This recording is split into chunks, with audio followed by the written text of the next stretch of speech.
are to express themselves in a cool, calm, and collective way.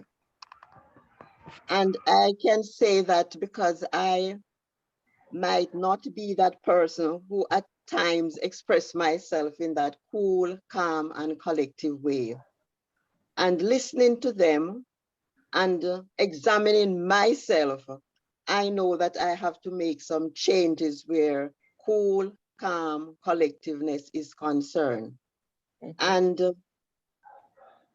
each party also was able to say just exactly what is happening or what happened and how they overcame and how they are moving forward. Like Paul would say, forgetting those things in the past, we are pressing towards the mark that is found.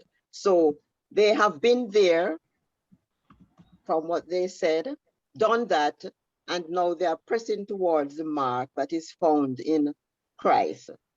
And gentleness as a fruit of the Spirit, like Paul said, that when we were in humanity, when we were in the flesh, we would do some things that were fleshy, like the adultery.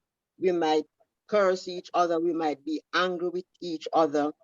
But I can see where they have put those things aside. They have fulfilled those things and they are unto perfection, where the fruit of the Spirit is concerned in the love. You know, as Sister Carol expressed herself, she was so happy and laughing, and both of them were so happy, enjoying each other, enjoying what was happening, enjoying what was being said, and maybe just examining themselves and see where they are coming from and how they are here now, where they can express themselves like this to help someone. And they have helped I me. have a minute more, Carlin. Go ahead, quickly. Yes, and the respect for each other. And Sister Carol said something, a wife has to learn to respect her husband. And she said that respect is not something that you easily walk over, but it's like love. When you give it away, it is going to come back to you. So if you give respect to your partner, definitely it is going to come back to you. And she spoke about the power of the tongue. And you know, we ladies, sometimes we tend to use our tongue above that which we are to use it. And she spoke about the power of the tongue. And she said that women can use the tongue to birth what we want out of our husband. And that is so, so true. So I just want to say that I have learned, and I know that those who were here last week have learned something, and I am going to put some of these things into practice. That's Thank it you for tonight. so much, Carolyn. I know if we just allow you, you will tell us the whole story. But Yes, I I want try to, to. I want to see if there's anybody else who would like to share anything that they went away with last week. Because we want to really know that you are getting, what is being presented. You're not just there and seeing the meal and not eating and digesting. We want to know. So anybody else, as the Sister Newman is ready, go ahead, Sister Newman. Thank you so much. Okay, I was just typing in the chat some of the things. I want to hear your voice. Go ahead. You want to hear my voice? Yeah, okay, man, go ahead. All right. I can recall when she mentioned that the calmer we speak to our partners, we will get more out of our partners, and affirmations are important, that when we, give them nice words, we can get some big smiles and action from them, from the men. She said we can be angry and sin not. Figure out what time to discuss, choose good time to discuss situations, and let your husband give opinions and have discussions to understand each other. That's what I can remember. All right. Okay, thank you. I wonder if there's anybody else.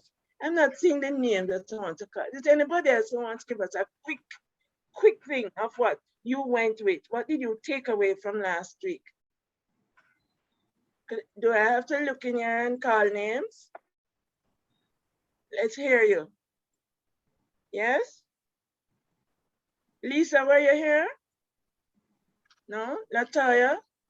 Call out name. Anybody jump in first? Come have a sleepover in the Lincoln bedroom sometime? No, I wasn't here last week. This is You Lisa. weren't here. No. African-American woman as his nominee. Okay, okay. Crystal, were you here? No. Wait, so what happened to the people who were here last week? Pam? No? Call All Jody. right. Jody was here. And Oh, so wait was a little bit, no, man. And so was who? Mappy. Happy? Who Mappy. else was here? Let's hear you. Go ahead. Quickly. Give us your takeaway. What did you take with you? Donna Lee was here. Come on, speak up quickly. Any of those names I call and more. Speak up quickly. Don't waste the time. Come on. I have another one. Men feel belittled when you speak harsh words to them. That is Newman again, right? I'm getting the voices now. All right, Jody, what did you take? My takeaway is that this thing is not easy. It's hard. And it's going to take That was takeaway for everybody. Go ahead. it's hard, and we're going to have to be the best possible Christian that we can be to our spouse. It's like as somebody said, marriage is an acid test of true Christianity. Because you can put your skin in it and do whatever, but when you have to go through it and still bear the fruit of the spirit, when you have to love those who sometimes it might seem as if your spouse hate you and despitefully use you, but you still have to be that Christian. And yeah, that was my takeaway from it. Just letting that light shine through you despite. Yes. Thank you. Mopi, don't put it in the chat. Let's hear your voice. Good night, Dr. Pitt. Night, everyone. Yeah. As a single person, single mother, I enjoy coming every Thursday. And last week was very enlightening. When I hear the couple speak, I heard they speak about the different love language, and it's very important that as individuals we understand our love language and also understand the other person's love language. And also I get to understand, and I look more into my apology love language. Everybody apology love language is different, and I had to sit back and look into my own and realize that there are certain things that I personally need to hear from my partner, whoever is going to be my partner, so I don't feel resentment later on. So that was a good thing that I've learned throughout that process when they were speaking, that I myself understand my love language of apology. And I think a lot of people don't even know that it exists. And it would be good if we all know that too. Your need for apology. Yes. And then, as Jody will say, yeah, for me, might not join church. So I realize that I have to be a little bit more diplomatic and more humble. I'm getting there, and that's what I love about this. And the submission is very important.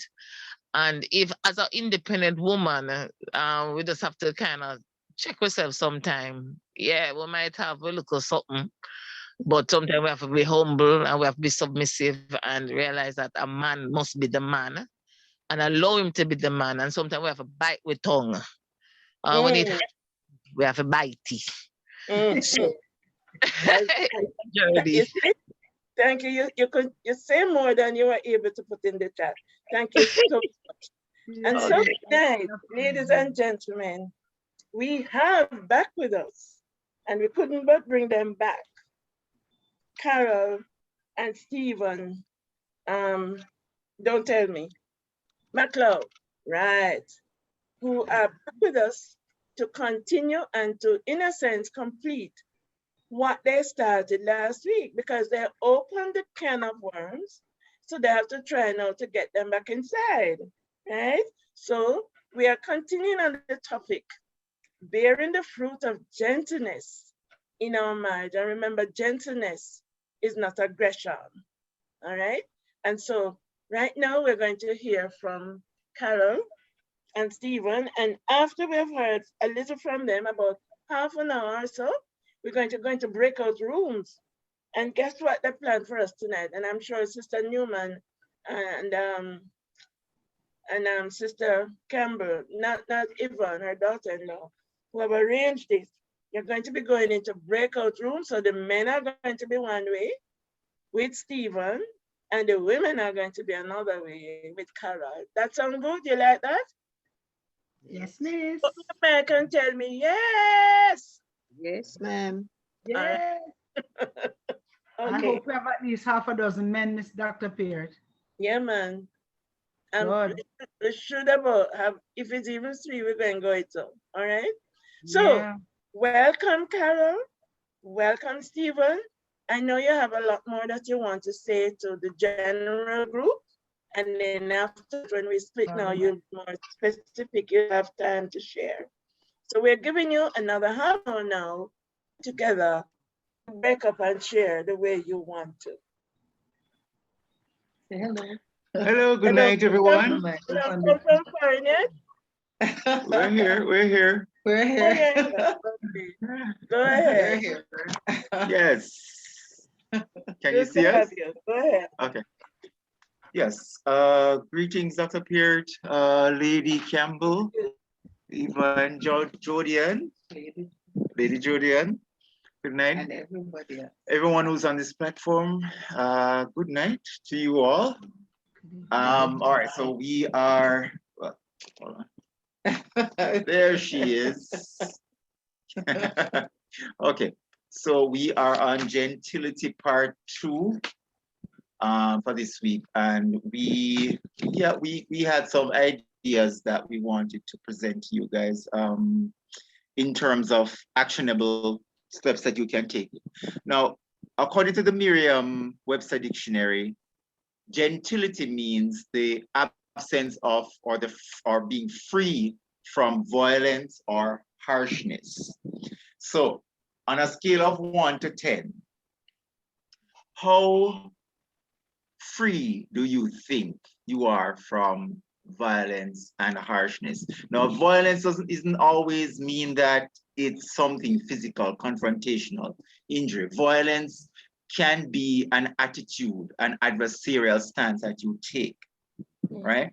So on a scale of 1 to 10, how would you rate yourself as being free from violence and harshness? Still working on it. You can put your answers in the chat if you so wish to communicate. All right, so now what we need to look at is, why is it that we struggle with being gentle? Why do we struggle with maintaining what one could describe as a nice, calm home where you communicate, everything is just, just right there in that sweet spot? How is it that we are so hard for us to be at that place, right? Almost to the point where when you come across a marriage that is functioning, where both persons are happy and progressing, it seems like an anomaly. It's strange, right? It's not the norm. What happens is that what we have are unmet expectations, right? Now, both males and females come into marriage with certain expectations. Now, example of expectations for males. Now, a male expectation can be, she speaks to me respectfully. She makes my meals. She takes care of the children. She submits to me, right? She keeps the house tidy. These are expectations that some men have of their wives, right? Of a female. Female may have expectations such as he provides financial stability. He protects the home both physically and spiritually. He disciplines the children and gives them guidance. He creates an altar in the home where his family has devotions, has prayer, has communion with God. Now, if these expectations are not being met, then what you're going to find happening is that you're going to have a situation where it induces a state of stress. Because when our expectations are not met, we tend to become hollow. We feel like a sense of loss, right? There's a sense of we are not accomplishing, where I'm not, so if you expect, it's simply, if you go into your car and you turn the ignition, you expect the engine to turn over, the lights to come on the dashboard, right? And when you press the accelerator, you expect that when you put it into gear and you press the accelerator, it moves. If any of those things does not happen, you immediately go into a state of stress and you begin to wonder, how do I fix this? Now, if you have some sort of experience in fixing cars like a mechanic, then you won't panic because you have the skill sets to deal with it. But if you are not sure, if you're just a regular person and that happens to you, you're gonna start panicking and go, oh God, how do I fix this? I need to get to work. I need to move from point A to point B. Similar with marriage. When expectations are not met, then you go into a state of panic. You start wondering, how do I fix this? And the problem is many times we don't feel like we have the skill sets or the toolkits, right, to fix it. Because here's the issue. In a marriage, you have two persons and you cannot control what the other person feels, experiences, how they respond, what they will do, right?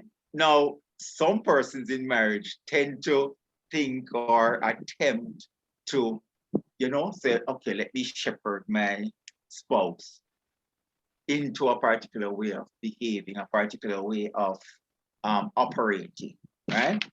Let them make choices that I want them to make. But oftentimes what you have to do to get that done is create some sort of sanction, right?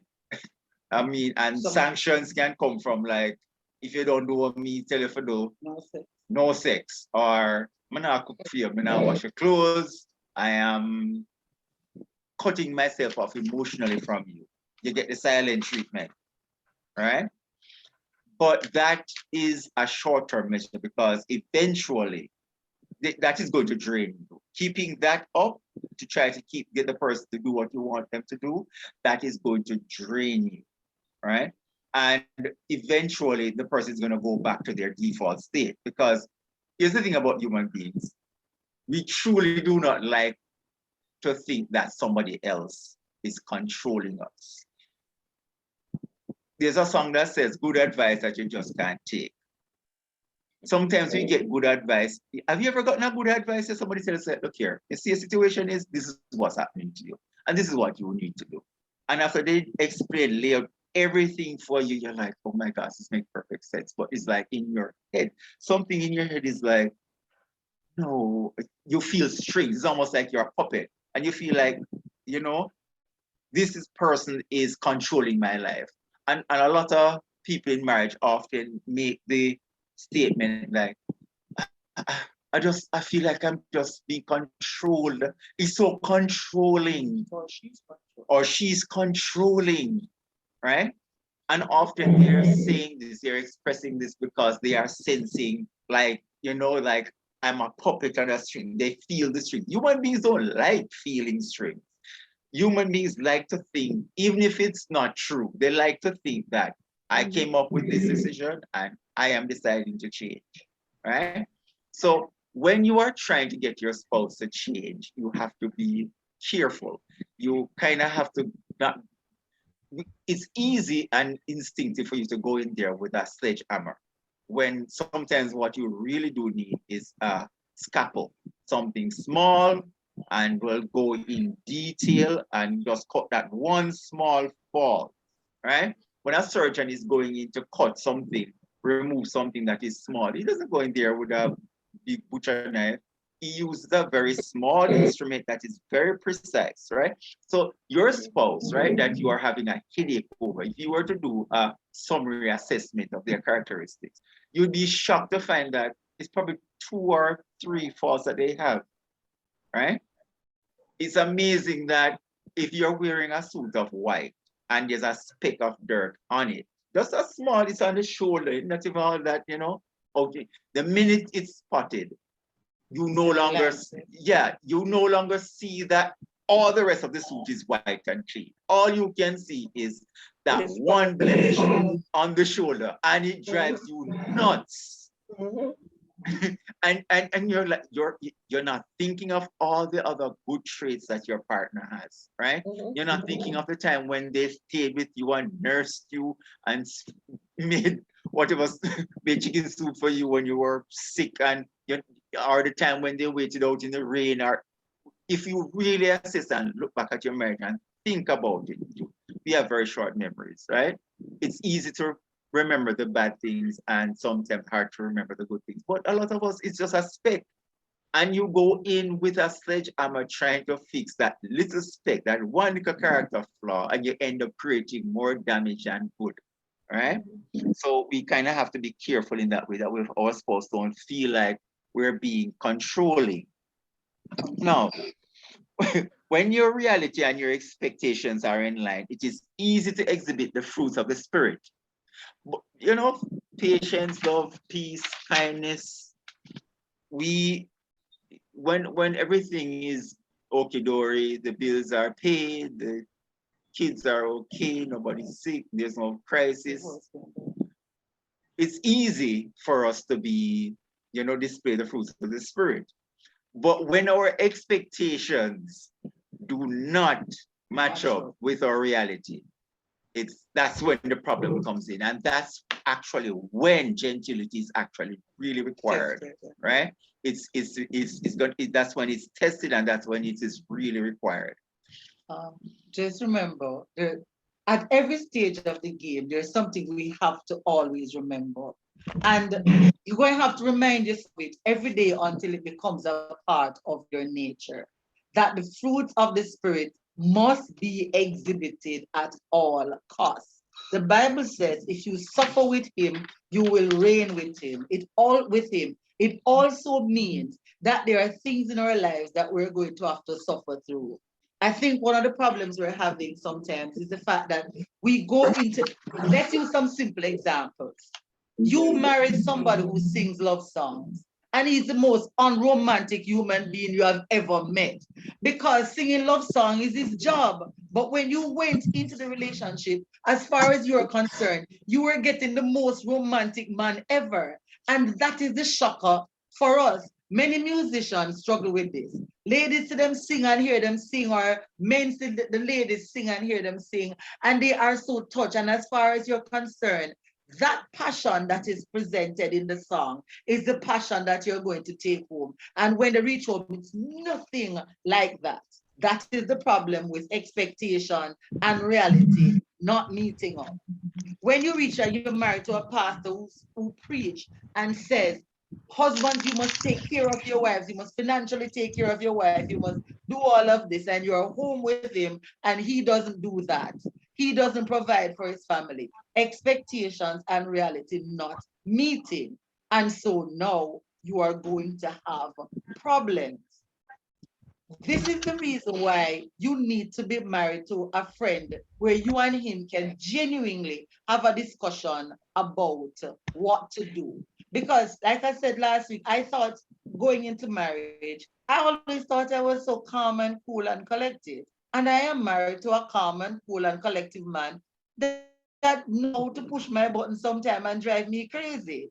And so over the years, we've had to learn, because he has had to learn how to deal with me. Passion over reason. I am passionate.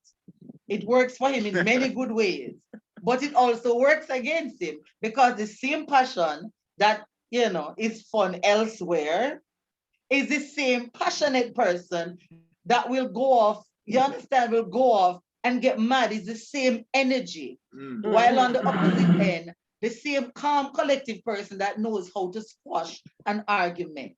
You know, I remember some time ago, I was very mad at my brother about something. And I don't know if I ever shared it with you. I was very mad at my brother because he kept sleeping around and I was just mad at him. And I made a statement in the car. You know, I'm very passionate. So I'm like, is that the only thing he has is a penis? The only thing he has, that's all he can use. That's all he can think about. This is crazy.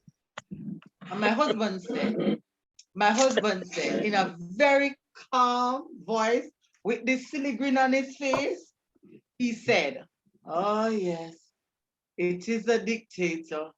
It tells us what to do all the time. It's a dictator. It just dictates and we act.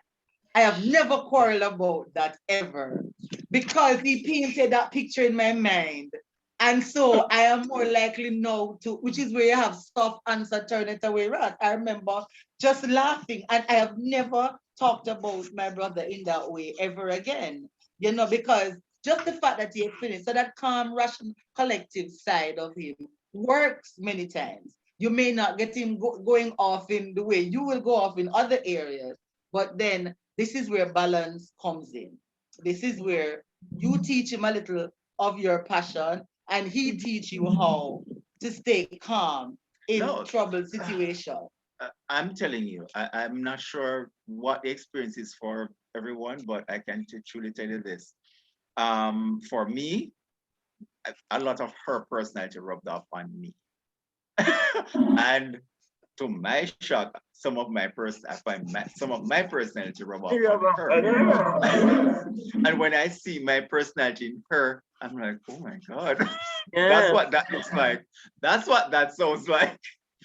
You know, and I really appreciate her because I'm telling you, the better, the greater virtues that I think I have now, I learned a lot of them from her. She has this natural thing about justice and fair play that I'll be like, Ross, you know, you never had to do that, you know. Nobody expected you to do that. Nobody knows that you, and it's like, even though she might be able to get away with something by not doing it or whatever, she's like, no, but I will know. And I'm accountable to me. And I'm like, okay, all right. And you find that this can be an awesome tool in your marriage. Because here's what happens. You can't control what your partner, who your partner is and what he does in his decisions, the core of who he is or she is. But you can control you. And as long as you are constantly improving yourself spiritually, morally, academically, intellectually, emotionally, mentally, as long as you are constantly raising yourself up to the best version of yourself, guess what's going to happen? That you are going to rub off on your spouse. It's almost like this synchronization, especially if you are in tune with each other on a physical and an emotional level. You're gonna find that you say, hold on there. You start finishing their sentences, or you're with each other and she's about to say something and you just say, and you know exactly what she's going to say and you just chime in like that takes time. That takes time. Yes. For the young couples, that takes time. Years. I'm not even gonna lie. And some of the time he's gonna fight you. And some of the time you're going to fight him on certain issues until you reach a place where you can say, okay, you have to logically all the time, each of the different situations. And it's not easy. Stephen hated, like he's going through something. And I remember one day he was getting mad at the Lord over something, which was so strange. Carol, we're not seeing your face, Carol. Could you come a little closer? Right. I was saying, Stephen got mad at the Lord one day because we were going through a really rough time and Stephen got really mad at the Lord. And I am nervous over you getting mad at the Lord. I love the Lord. I fear the Lord, and I'm also It afraid was of the Lord. it was an unconventional It was, prayer yes. from a place of passion, which I learned from her. But then he got, he woman was you mad at the gave the Lord. And Lord. I remember I said Woman to that you him, gave me. yes, Oh, I remember I said to him in his state of stress, I said, you can't talk to the Lord like that. I don't care what you're going through. You really cannot speak to God like that. Because he was like, God, you need to talk to me. No. I'm not in the foolishness with you, Lord. You need to talk to me. No. I need answers. No. And that's what, and I said, you can't talk to God like that. Why are you talking to God like you are the boss? You think you are the boss? He's just a snap. And I remember the Lord rebuked me. Instantly, the Lord said, this is not your fight. This is between me and him. How dare you get into it? You're too enough. The Lord, no, I get a lot of bulla from the Lord. Can I tell you? A holy bulla I get whom he from the Lord. loves. And the Lord said, this is, you're always in our business. Leave us. Do you realize that he's just being passionate? How often you seem passionate with me like this? Get out of it. And I remember after, and I said, I'm sorry, Stephen, and I left him. I walked away and left him to argue with him and his God. And it was one of those things that I had, what he's saying, sometimes for me, like when Stephen rebukes me, I want him to tell me what I'm doing wrong. I want him to say to me, Carol, you're not doing this correctly because you're a child of God. Many times when I'm at a crossroad, I'm very passionate. So sometimes, you know, I go off with the passion, and then he will say, Ross, that is not the right approach to dealing with it. That's not Christian, you know. And so I keep having to ask him sometimes if I'm doing the right thing, what he thinks about what I'm doing. And then on his part, he's not going to ask me if he's doing the right thing. Guys don't ask those questions. I don't know. They don't ask those questions. They don't like when we finish the little thing and we're happy and I'm like, was I okay? Or not ask that question. It's a guy thing. Sometimes, ladies, you have to embrace the differences in the gender. They're just different. Stephen, here you say, we need to talk, and his guard goes all the way up because we need to talk means I am going to be coming to stress him out over something, and he gets defensive. Your evaluation report is now due. And so guys are like that. They are not. And I remember last week when he said, women, you have a superior spirit in terms of your tolerance level. I remember just thinking about it, and I'm saying, ladies, instead of getting mad at the fact that you have to put up, why the question is asked at our couples ministry at church, every couples ministry that is there, the question is always asked by the ladies, why are we the ones who always have to make the change? Why is it that we're the ones who always have to bend over?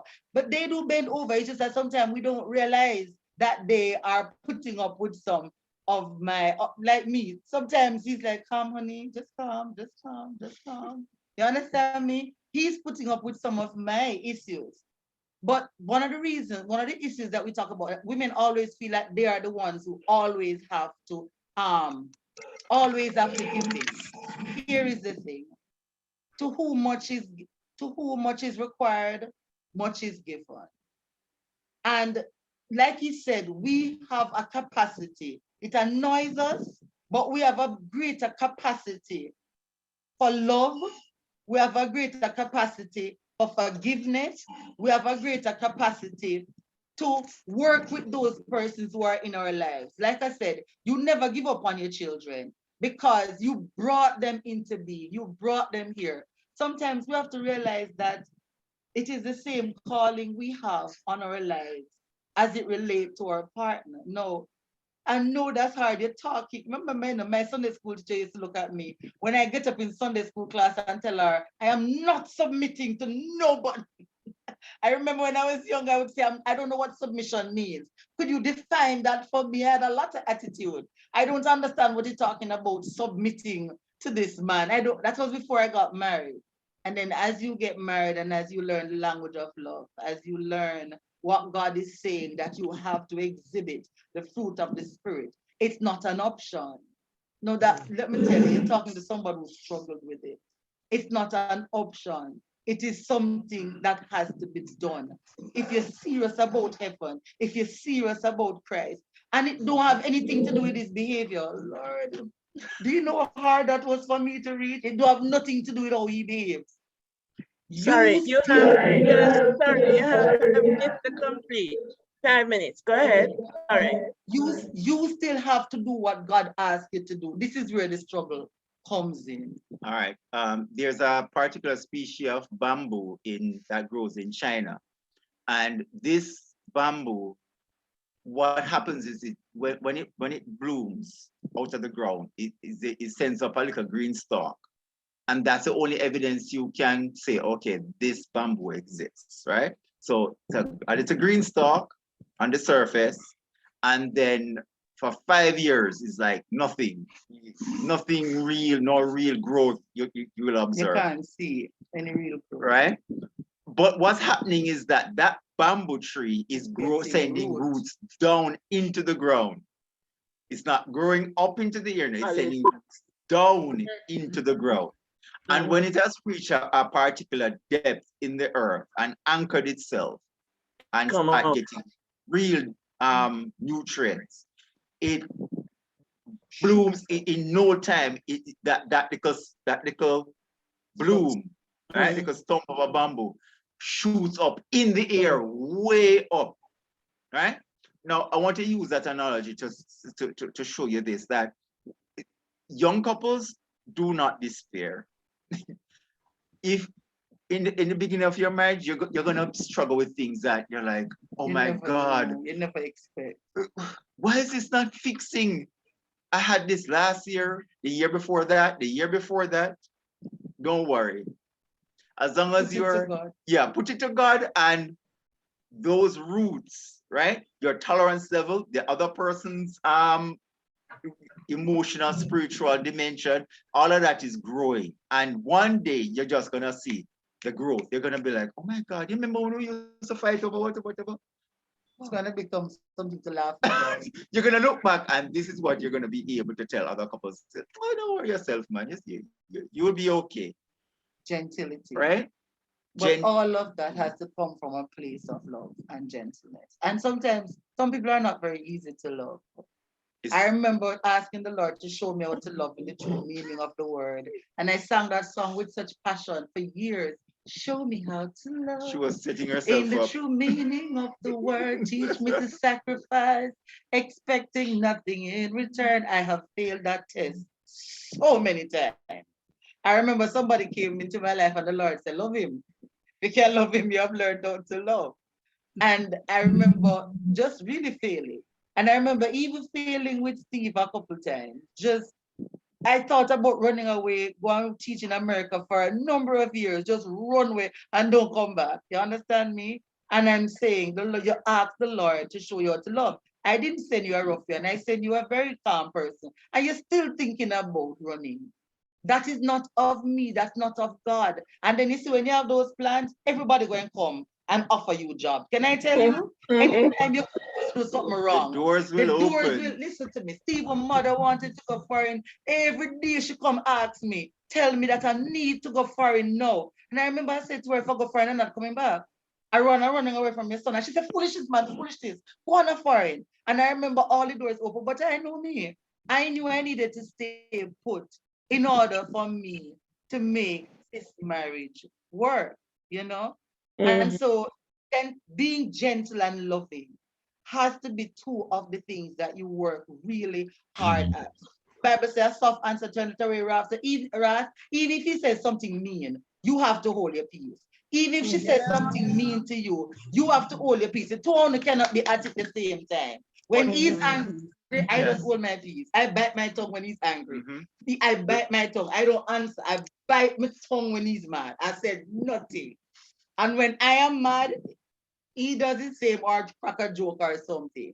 Because if the two of us is border clash, because part of my passion has now gone on to him. So stuff that he wouldn't have done before, he now has those tools. Somebody is saying, Carol, that is hard. Somebody is saying that is hard. I'm telling you, it's hard. But we started practicing. When he gets mad, trust me, I bite my tongue. I your said the blood. flesh is screaming out. It's like, Answer. listen to me, born again. I don't want to hear you. I can deal with this. Sit down. Go sit down. Take a seat around the back. Let me deal with this. Let me deal with this fool for you. Okay. Right? The All right. old man, he has all the toolkits to bring the war, and he wants to bring it. So I was just giving you a strategy. When he's mad and quarreling, hold your peace. Just hold it. And when you are mad, when the female is mad, just hold your peace long enough for them to calm down. Yeah. So later on you can have a discussion. But it was something we had to practice it from overnight. You can end up saying something that you you're later going regret, to totally and you can't regret, take it and back. can't take it back. It's like you drive a nail into a piece of board. You can pull up back the nail, but the hole is still there. A stoplight has to be between your brain and your mouth. And I had to install that stoplight between my brain and my mouth. Okay, great. You know, only today, somebody told me when her method is something comes up that had come up already, and she said she would say to the spouse, "Look here, you have used that credit already. That credit is done."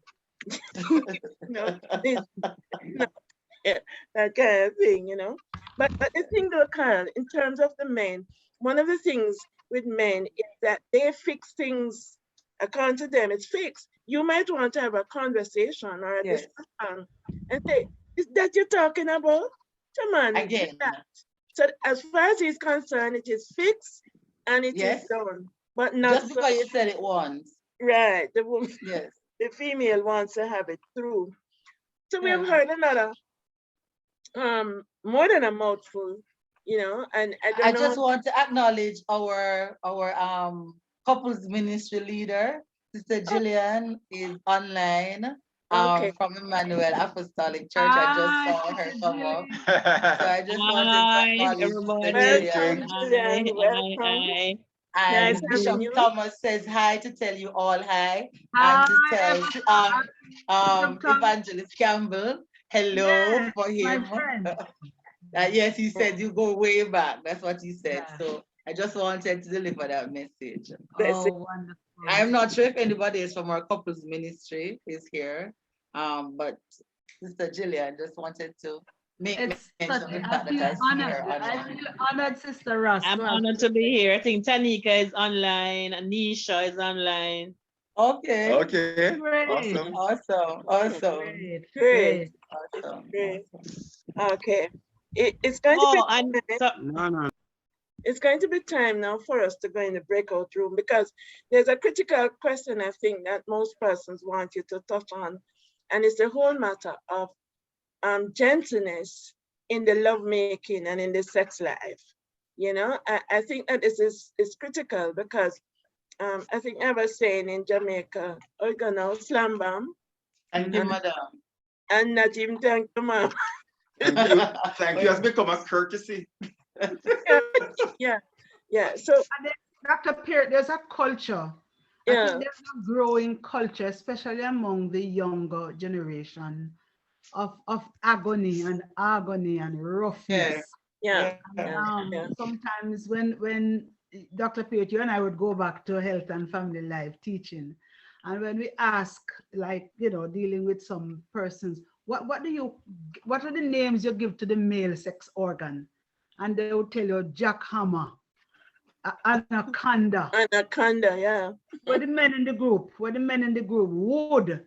Yeah. And when you look at what is it that you call a female sex organ? Chocho. Yeah. They have jackhammer and chocho. Doesn't sound compatible. Doesn't sound compatible at all. Yeah. So there's a culture, especially among young people, and some things that they're doing now. The rough. Yeah. That's what Stephen wanted to talk about. One of the things about redefining the male culture. What is strength? Because you tell a man about gentility in Jamaica, he thinks that you're trying to turn him into a softie. And so the whole there has to be a redefinition of what masculinity is, without taking away from what God asked the man to do, which is protect. It doesn't take away from his ability to protect, from his ability to provide. You understand me, for his family. But and that is where you have Jack and those things. And I can figure out. It's not the tool, you know. It's the application of the tool. God created us a particular way, but it's like when you have a good tool, but you don't use it for the right like purpose, right? Yeah. God, for example, God created us. He gave men muscle and superior physical strength in general. But why did he do that?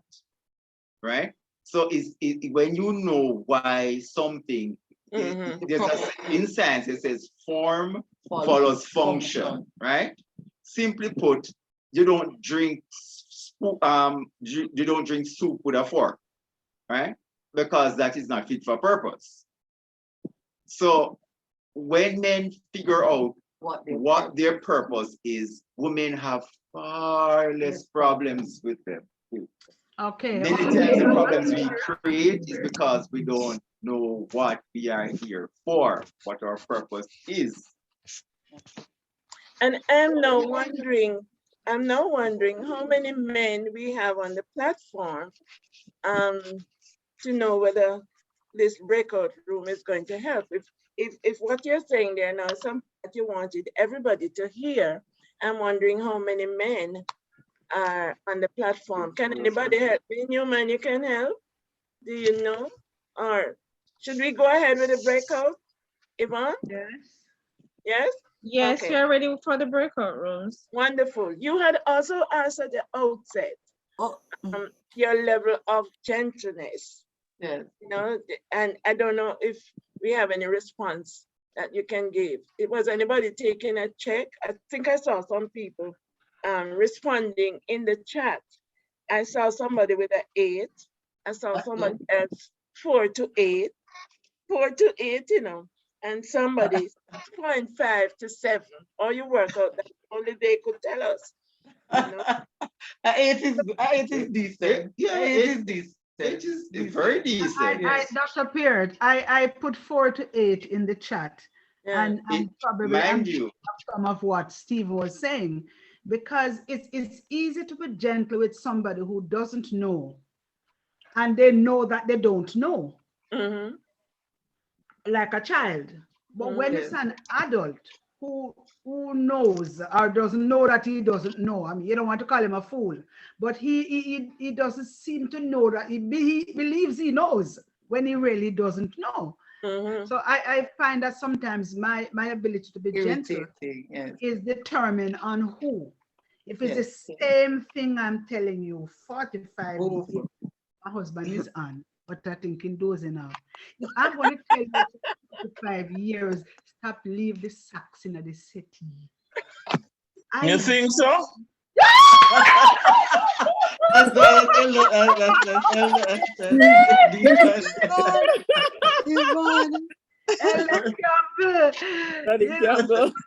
It tends to take away some of the gentleness now out of pointing out that the socks is in the settee. Well, let me just give you a joke on that one. Carol, you never heard the joke before. Once he was traveling, and after he lifted up the suitcase out of the settee, he was packing. There were the socks that he wore the night before. And I said, Tommy, good God, man, the socks. He said, Ivan, if you've been saying the same thing to me the same way for 45 years, you have to change the way you say it. You can't do the same thing the same way and expect a different result. No, that was so funny that it didn't even and practical. And practical. So Sister Campbell, somebody bad drive me, and my nephew said, I got mad, and my nephew said, Auntie, you can't fix him. You have to fix you. You cannot change how the man drive. Auntie, fix yourself. Lady Campbell, fix yourself. Hubby, you have no problem with the socks and the settees. You have the problem. So simply take it and put it where you want it. Amen. Amen. I remember Bernie Mac said, you hear him in the background? Yes. I remember Bernie Mac said. I think one of the things, if couples would understand that You can't change your spouse.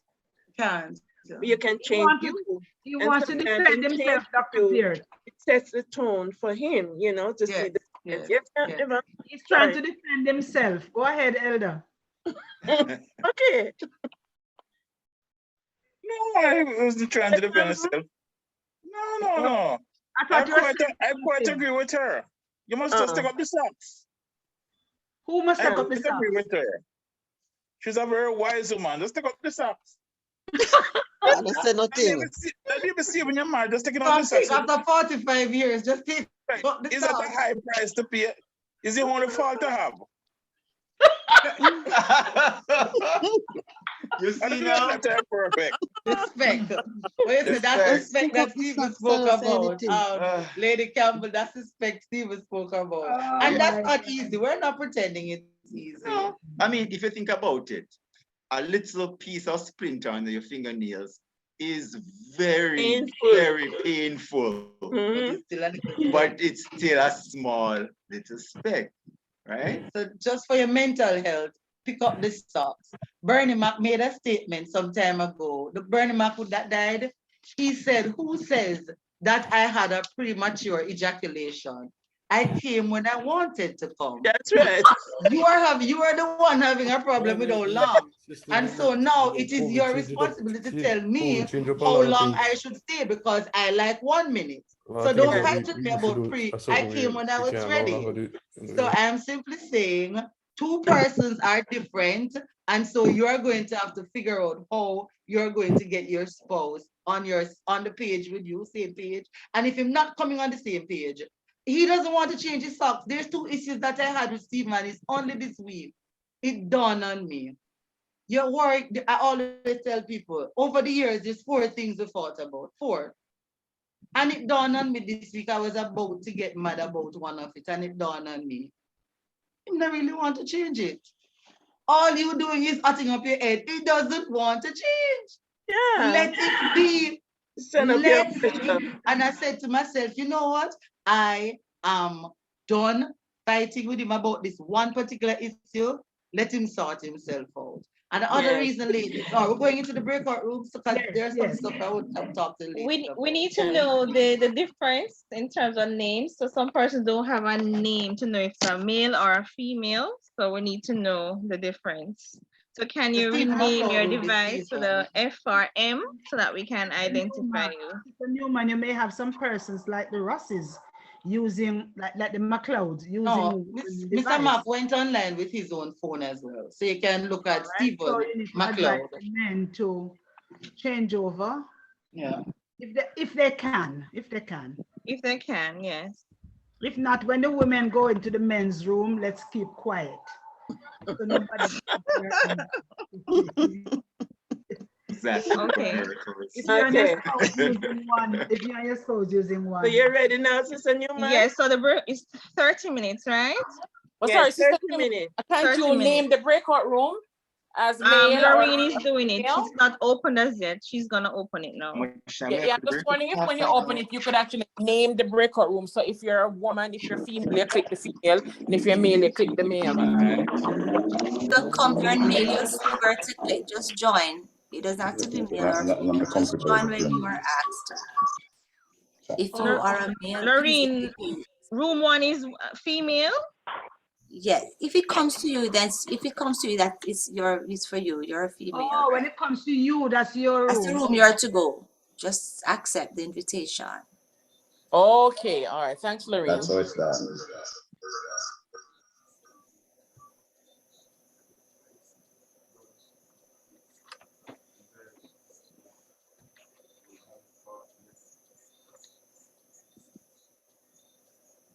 Randall. It's like a male.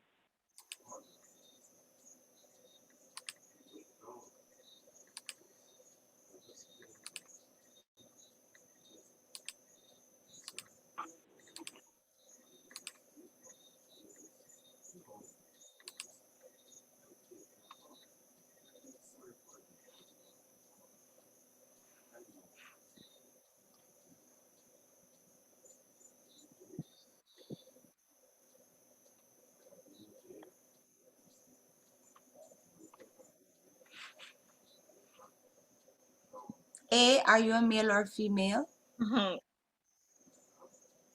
A, I'm not sure who A is, if it's a male or a female.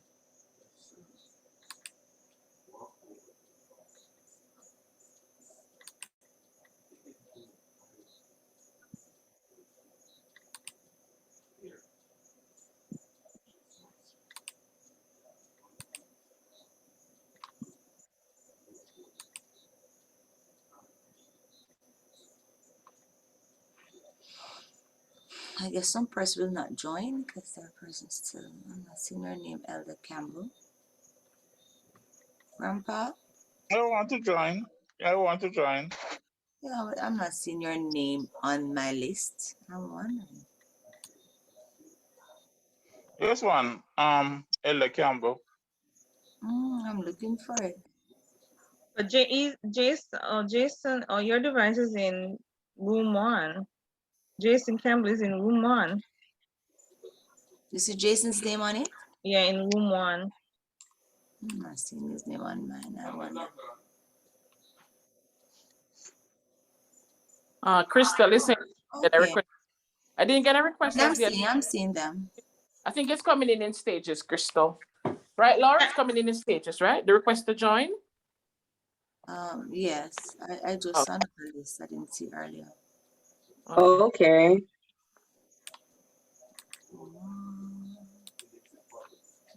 Coming to you, Crystal. I didn't see your name earlier. Francine. Galax, oh, female. I'm not sure. Is it Gacy Brown? iPhone, I'm not sure you are.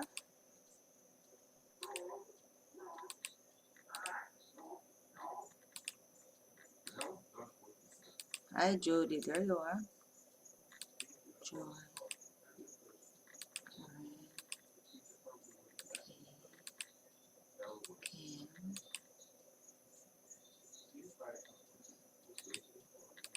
I'm not sure who M is. If M is a male or female. M, who are you?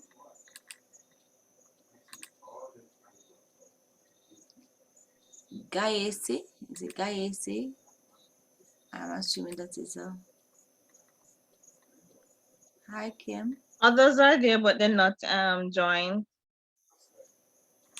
Yeah.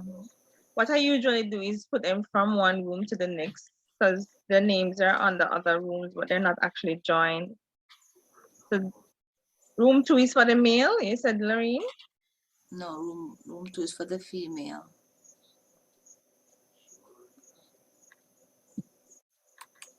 Oh, sorry, just put someone in the wrong room. I'm seeing Galaxy mostly. I got a request for the wrong room, so I was in with the men. Because the only thing I'm seeing now is room 2. Wait, it's a mix of it. Yeah. I turn this down a little bit. Oh, room 2, but room 2 is men. Yeah, room 2 is men. So I was actually in the men's room just now. Heard anything you wanted to talk Right, about? I'm moving you to the men, to the women room. I'm moving you. Thank you. I see some other people typing in too. I'm moving them. Okay. I'm Okay, I'm seeing room 1 now. Okay, I'm going in helping room. her. Thank you.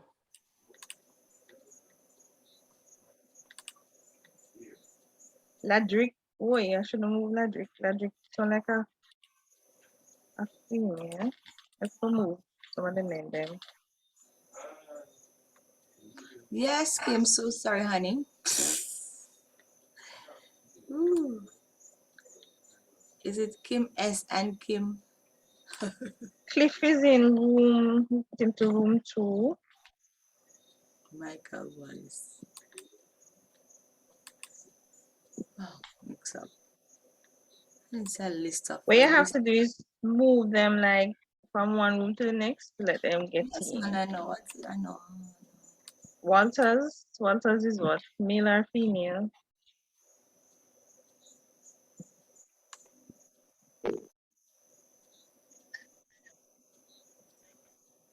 Latoya, I could put her to 2, then from 2 to 1. There's so much people not in our room there. Sorry.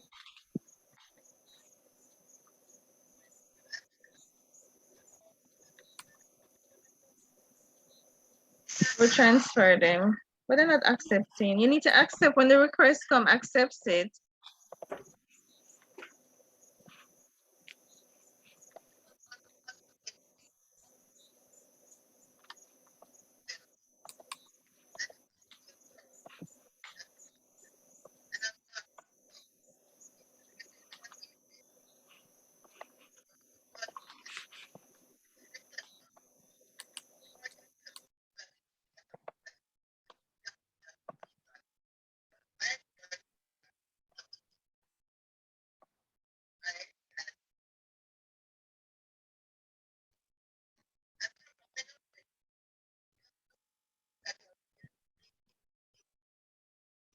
Guys in the main room, when the request comes, accept it.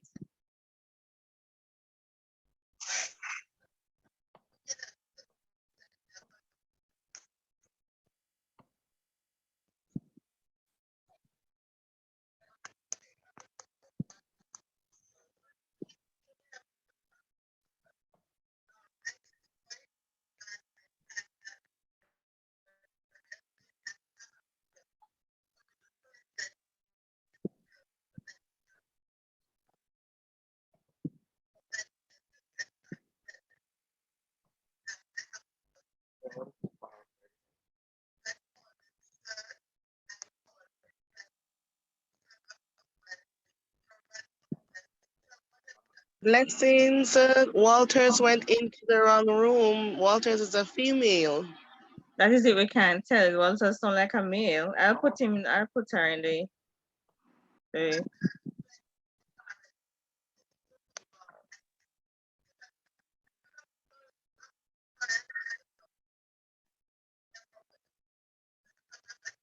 everyone in the main room, you didn't get a message?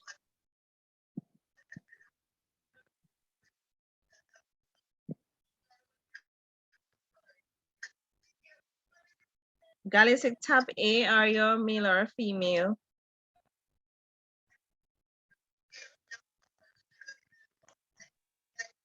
That's a male. Okay.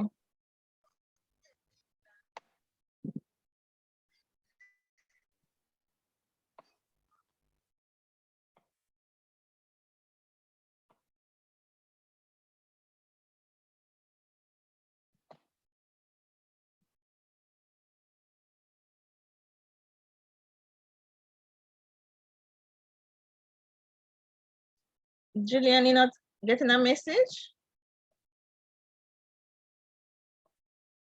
Julian.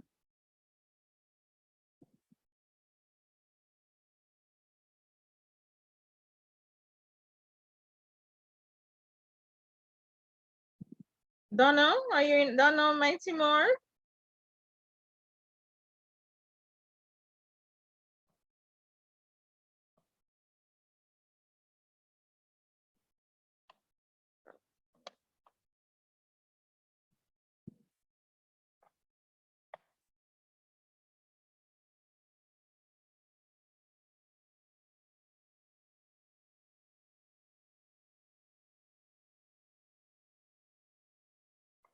Crystal?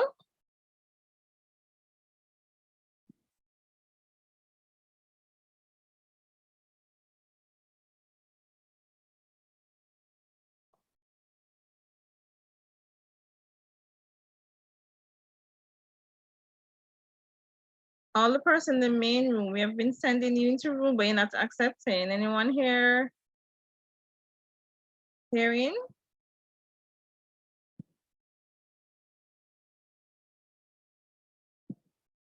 I'll find a few mails.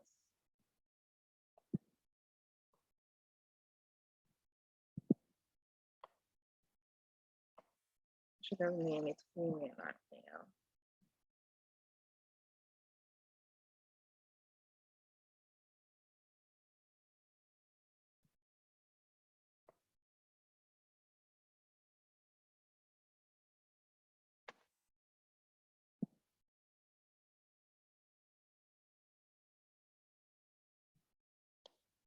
Everyone in the main room is okay?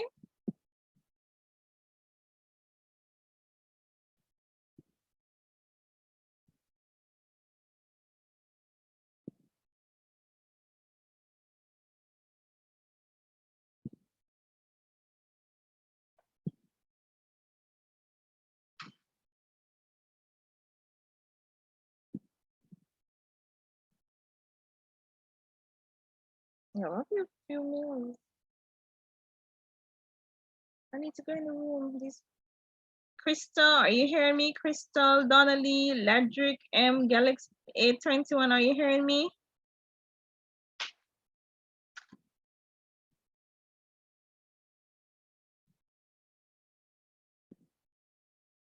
Oh, Sister Newman, I'm sorry. I didn't remember that I'm on two devices. So I'm already in group 1 with my cell phone. Okay, great. I'm just gonna log out with my computer. Yeah, great. Because I want to know if these persons are okay so I can join a room and leave them because I'm actually missing out.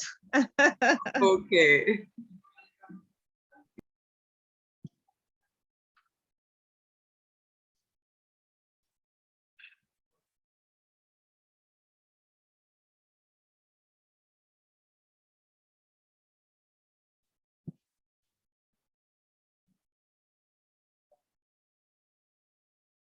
Ledrick, are you okay?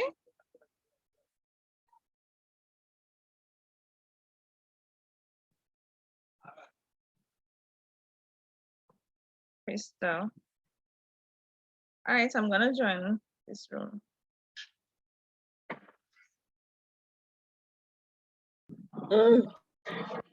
Everything he's sensitive about. If you say something, he just gets mad. He just gets hurt and up in his feelings. And so you're not sure how to navigate that. Here's what I found out with my husband.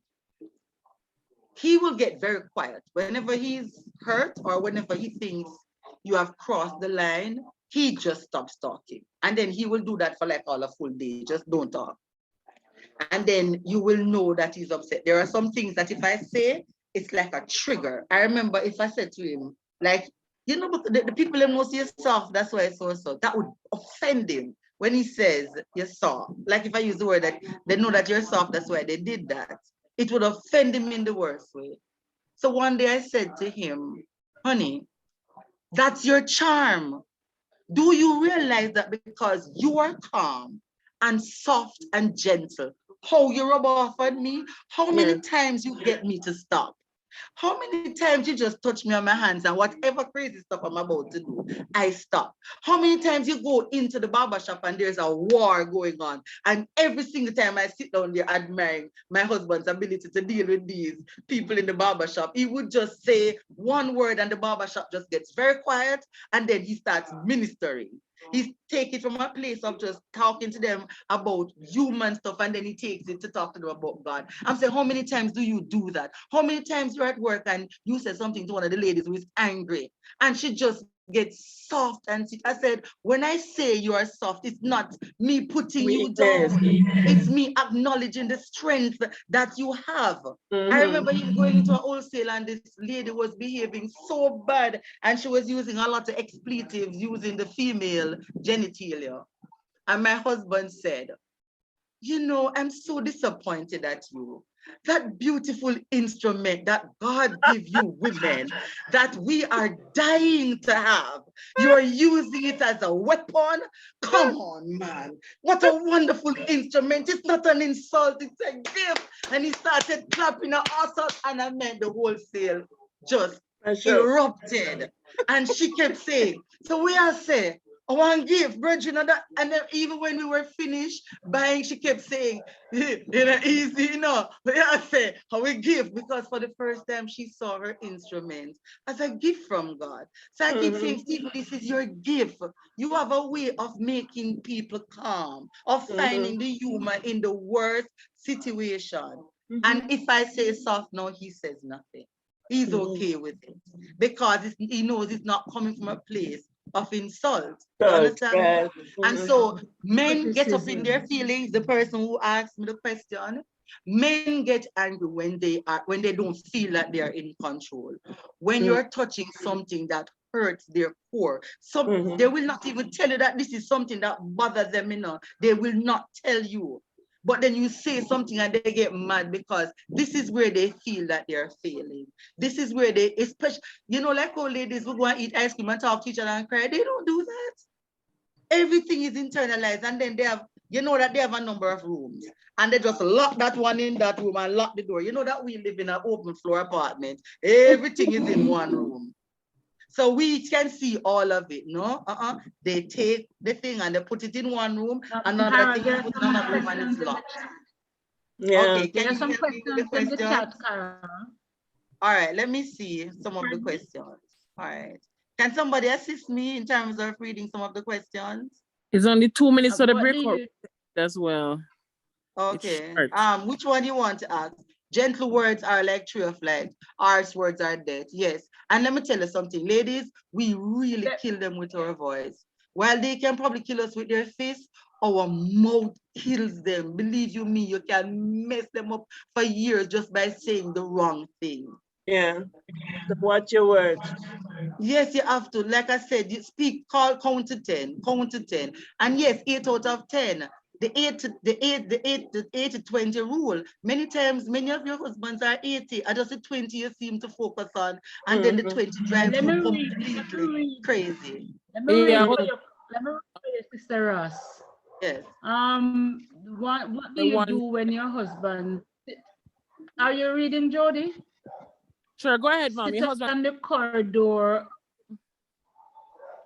You read, Jody. Go ahead and read. What do you do when your husband sat on the corridor of your workplace? You still love him despite you spoke to him, and it's like you should not have said anything.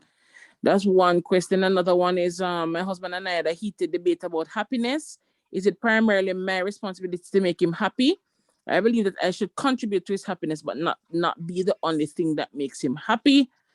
Another one say, how does a partner keep the peace when the other half keeps going back into reminding them of their past sins? A lot of time ladies do that. If I was talking to the men, I would say to the men, confront the issue that she's having. Confront it. Get it out into the open. Give her the chance to say what is driving her crazy. Apologize, and then she'll get past it. But if every time you say to her, and that you bring it up again and it was not resolved, then she's always going to bring it up. I keep saying to Steve, I said, Steve, let me tell you something. Don't ever trust my silence. I said, don't ever trust a woman's silence. You see, when you know you do something, let her speak it. Because you see, if you don't let her speak it, you're going to have a nightmare over and over and over again. For ladies, this is what I will say. Whether he wants you to talk about it, yes or no, find a way to talk about it. Send him a letter, send him a note, send him a WhatsApp. Find a way to get it off your chest. If you can't get it off your chest, get your girlfriends, get somebody like a counselor and get it off your chest, and then move on. The one of happiness, how do you respond to that one? Who's responsible? It is the person's responsibility to be happy. Ladies, it is your responsibility to make yourself happy. Now, a lot of people are not happy when they are sometimes dependent on things from their spouses. So like when the spouse don't do what you expect them to do, then you become unhappy. Ladies, you're the ones that I have in the room right now. You are responsible for your own happiness, not your partner. Your partner can contribute to your environment that allows you to experience calm, peace, tranquility, and by extension, happiness. But joy and unadulterated happiness comes only from your choice. Yourself. But Sister Yes. the person is a female and she's saying my husband is expecting me to make him happy. And I believe I should contribute to my husband's happiness, but I should not be the only thing that makes him happy. Exactly. True. So here's what here are the things you're going to do. You're going to ask him to give you a list of things that he's expecting of you that would enhance his happiness. Get the list that he has. Get the list. Like write it down. Write it down. have a list. And every time he talks about happiness, you do your checklist. Am I doing this? You tick it off.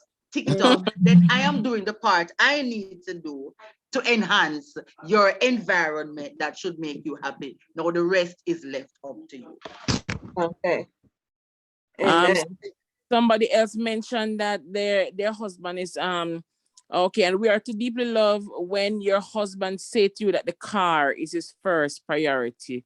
The devil is a liar. Devil is a liar. So is his mother. Let me tell you, let me say this to you, ladies. Part of the reason Black women, I can't speak for white women, I don't know white people. So I can only speak for Black people. There is this backdoor access that the devil has created in our lives, this backdoor access. I shared with you once how I understood the backdoor access, where my husband was telling my daughter and my son how a hacker gets into a software, into a program, and he will lie still for years. The bug will lie still for years. And then when the hacker needs for it to come up, it comes up. And the devil has been doing that with us for years. I'm answering the question. He has been creating backdoor access in our lives for years. And every time he's ready, he's like a puppet. He just pulls the string and then we just behave like the puppet. You see, when your husband puts something like that, ladies, we are birthers. We bring babies into life. We bring human beings into this planet. And so let me tell you, when your husband uses a line like that, you lock the access for the devil trying to create, that access in your heart, in your mind, that you're second best to him. And you put it under the blood. You say, my love, I keep saying it like that's what I had to do. It's not like I'm telling you something that I never had to do. Those are some of the things I had to do because I struggled a lot of things. And you say, I rebuke that thought in the name of Jesus, the blood of Jesus against that. I am going to be priority in his life. And don't stop talking until it happens. We are birthers. We bring babies into life. We bring things. We birth our marriage. Ladies, let me tell you something. Many times you look at your marriage has to look like you. Yeah. The marriage has to look like you many times. So while you submit and humble, you are praying about God's will to be done in your marriage. And sometimes you have to take the bull by the horn because the devil will use them. They don't even know that. Yeah. Sometimes they don't know that they're being used. Resolute. Yes. So when you said that, you said, God, I rebuke that thought. I shall be priority in his life. Yes. In the name of Jesus. Don't itch. Don't itch. Take it by force. It's the same way me always feel if my husband used to eat me. If him Hannah go eat a cripple after me, don't talk to the Lord. Or go and heal so that when he put him man on people, them heal. And the blood me peep on him. Every time you put your hand on me, the blood. I said, God, I give you the hand there. So God go eat them. Or make it them bless. Yes, God. You gotta, ladies, we have the authority to take back everything with Satan take from us. When he's behaving badly, sometimes you can't fix him, you know. God see your picture there, you fix him. See there, yours, fix him. Carol. Yes. So sometimes when you are battered for a long time or have suffered in the relationship for a long time, you even lose your spiritual strength. So that kind of authority that you would take to in the name of Jesus, I send that back to the pit of hell. You kind of lose your spiritual authority in the fight. So as you say, take care of ourselves, not just physically, but also spiritually. Make sure that we have the power. We have to make sure that we have the power. Ladies, so when your we husband use the word comes with power. Many times we think our husbands have this great ability and they're really struggling. They're really flying blind. And sometimes all these expectations you have of them, they just don't have it to give. And so you're going to have to nurture it. Oh, Lord. So you have to go nurture it. You hear my son talk with this authority. First of all, his voice deep, with this authority. And then he miss some little things and you're like, really? And then my husband would say, yeah, really. So go fix it. And then you have to take him and you have to baby him and say, okay, honey, this is how it is. And I'm saying, oh, I didn't know. And you're there quarreling like crazy. And he don't know. He doesn't know. Ladies, you going to have to birth your marriage into being the way Hard you want work. it. And the one I talk about your husband being thin-skinned, many times your husband is a little thin-skinned because the areas that you are mentioning are sore points to him, and they don't know how to express this sore point. Sometimes these are stuff that they are struggling with, and they genuinely don't know how to handle it, and so they hide. They prefer you don't talk about it. If you mention it, they get angry and illogical. And so you have to start praying about that particular thing that drives you crazy and gets him all locked off. It's hard work. It's hard work. Being single is fun, except that you don't have little sex and baby and whatever. But being single can be fun because it's you alone you're dealing with. When you decide to get, it's a trade-off, you know. Single, you don't have to deal with them. Yeah. Married, you get your little thing, and then you deal with them. It's a trade-off. It's a trade-off. And so you just have to figure how you're going to navigate it. Oh Lord, how you're going to navigate it. Sister Carol, somebody else was asking a question about their husband sitting on a corridor outside of their workplace. And she said, even though, you know, that you still love her them. Embarrassed? Yes, apparently it makes her embarrassed. Even though she still loves him, she said it's like, because she said something is as though she should not have said anything. So she wants to know. Is he watching her? Why Did you hear the question? Did you hear the question? Oh, is he that's watching her? I don't know. The impression I And got was that he just is that she didn't like where he was sitting, but I don't know. We probably need to flesh out that story somewhere. I don't know if the person who posted the question wants to continue on that and shed some more light, or if it was just meant to stay in that group. I don't know. But it's the person who Does he posted come that to question. pick her up? I'm asking, does he come to pick her up and has to wait a long time and therefore he sits on the corridor? Yeah. Or I'm saying that the person would have to shed more light on it, Mom, because we don't know. All we can see is what was posted. So the person would have to open. Okay, good night, everyone. Good night. Good night. I was posted question. It's a case where, okay, so I work late, and whenever he finished work, instead of go home and start the cooking or anything like that, he would come out of my workplace and he would just sit down. He parked the car at the gate outside, and then he would come in. And then when he come in, he would just squat on the corridor just like that. I mean, my boss was there, the pastor of my church was there, and yeah, I feel embarrassed, because I'm saying this is a big meeting, and you just squat your bottom on the corridor that everybody's walking, on. You just sit there and just relax. And I understand that, yes, it's windy and the breeze is blowing nice and it's very, very cool, but I was embarrassed. And then when we reach home and talking to you about it, it's like, I know nothing, it's like, so what happened? What wrong with that? What wrong with that? Those are the little things that, and then after so many years, you just say, oh. It still happens. It's like, it's neither here nor there. It just keeps repeating and some other little things, and then everything over time, it just boil up, to the point where I say, hey, no. I know my mom and my dad married for how many, 25 years until my dad passed, and I've never seen my dad embarrass my mom. I've never seen anything like this. I wasn't raised in this way, so it makes no sense. And he's comfortable, obviously, with that. Exactly. This is remember, this is culture. I remember culture trumps religion many times, culture.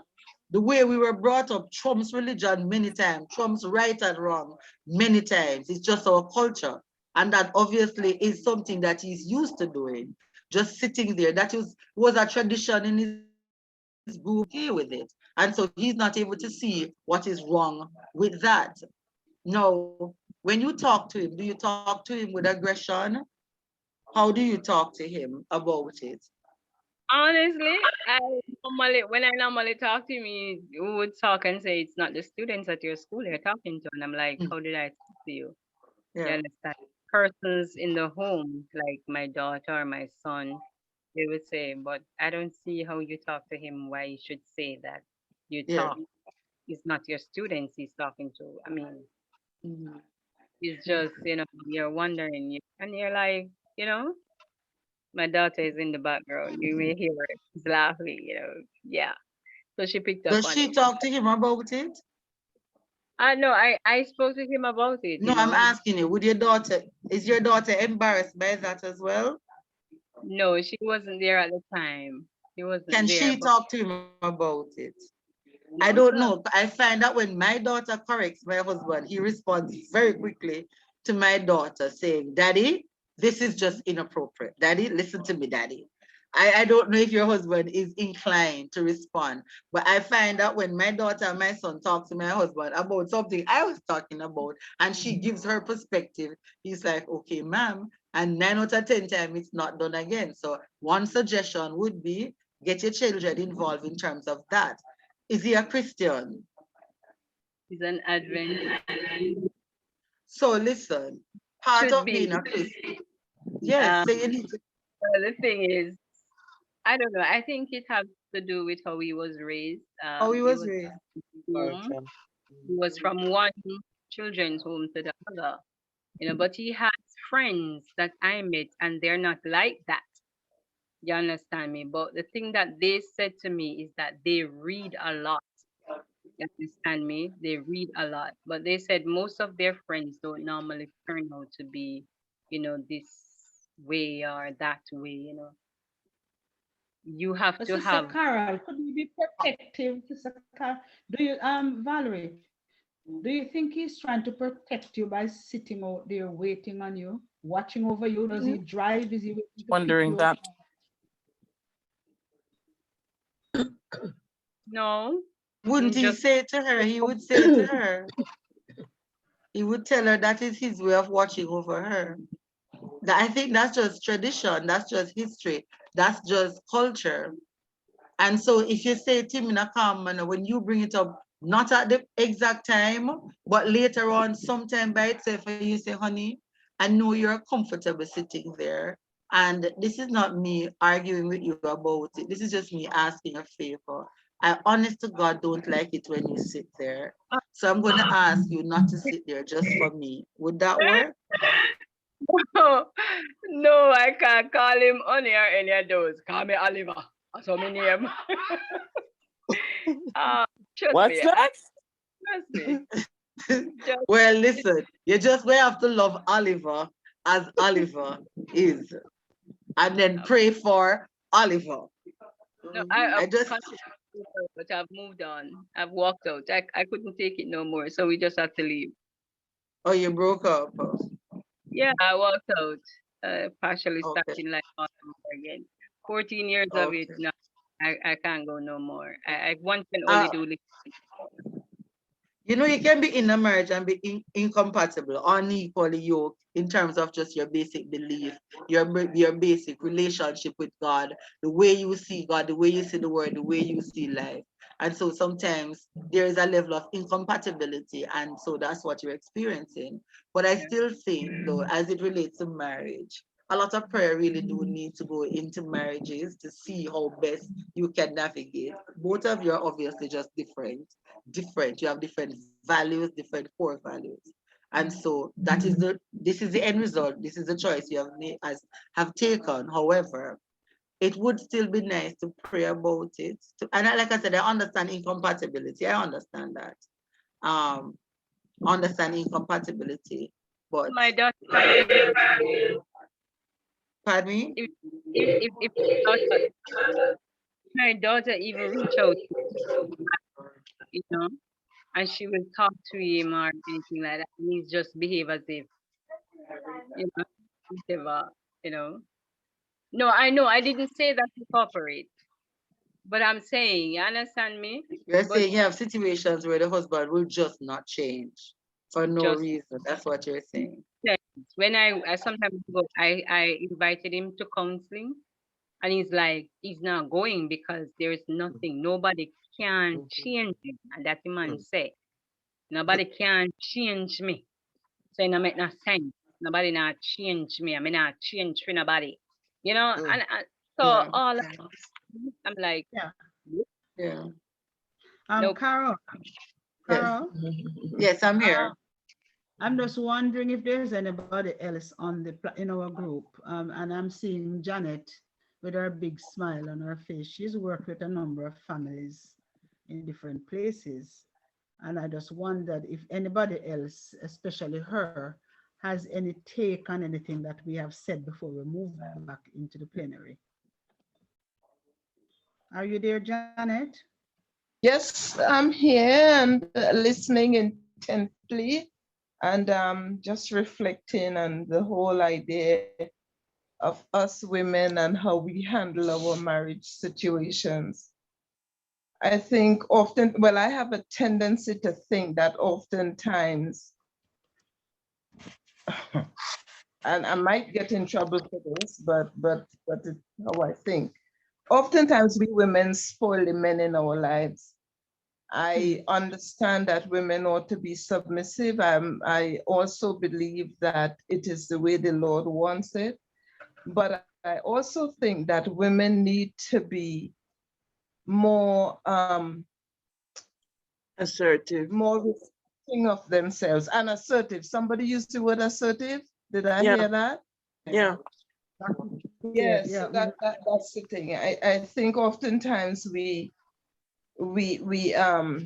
just surrender to, sometimes I feel it's cruelty that men are doing to us.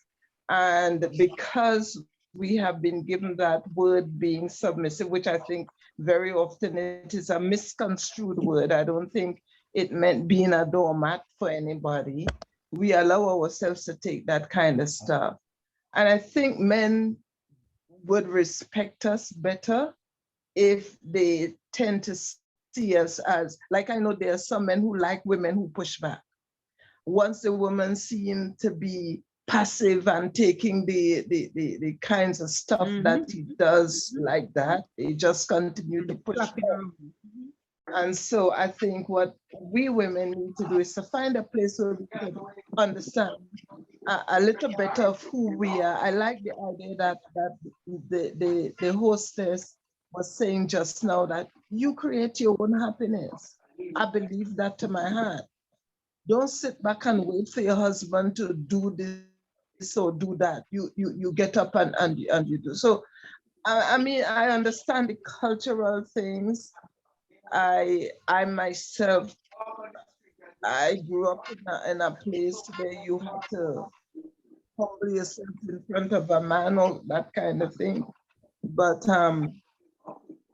I personally thank God that I have been able to overcome much of that.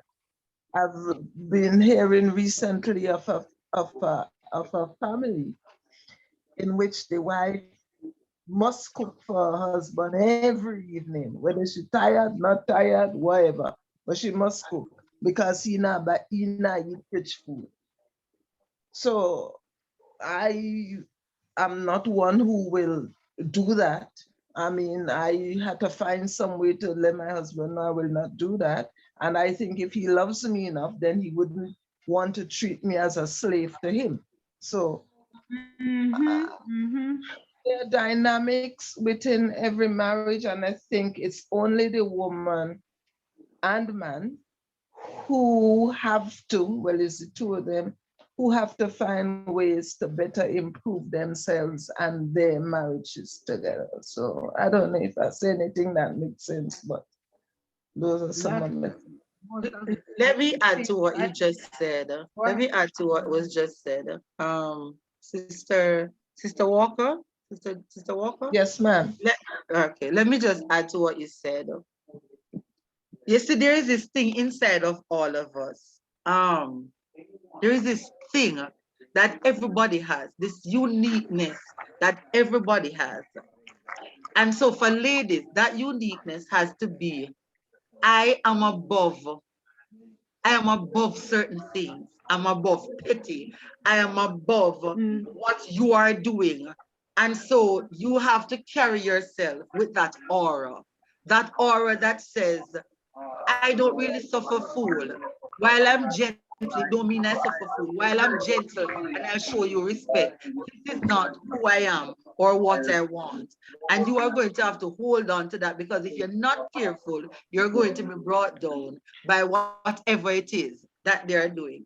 Vybz Kartel managed to convince a nation of young people that they are supposed to accept certain things that was never, it used to happen, but it was never in our, it was never a part of our culture to outwardly acknowledge it. Vybz Kartel sang so many songs. I remember having to pray. I was one of those persons who pray against that culture where you talk to women about you're cheating on her, she says she no let go, or she's supposed to take whatever matey and all of that. He preached that, and women started slowly accepting it. And I'm saying you have to guard, you have to be the guardians of culture. We are the guardians of culture. Just like how in the Jewish setting, the women have to teach the children what is it that is part of their culture and maintain culture that is acceptable. And so ladies have to be cautious that they don't allow their partners to bring them down. It is your responsibility to bring them up and not be brought down in terms of just how they behave. Yeah, I think we could go on all night. I think we could go on and on. There's so much more. Can I just say one thing, Dr. Peart? Go ahead. I like Janet. I fully agree with almost everything you say in terms of our being taught incorrectly what submission means. And as a result, many women have set themselves up for abuse. Yeah. And men have demoralized us, have devalued us, and we become submissive to the point that we don't take anything that is dished out to us. Lose ourselves. And Carol, I don't agree with you anymore, but especially women with girl children and just women with children.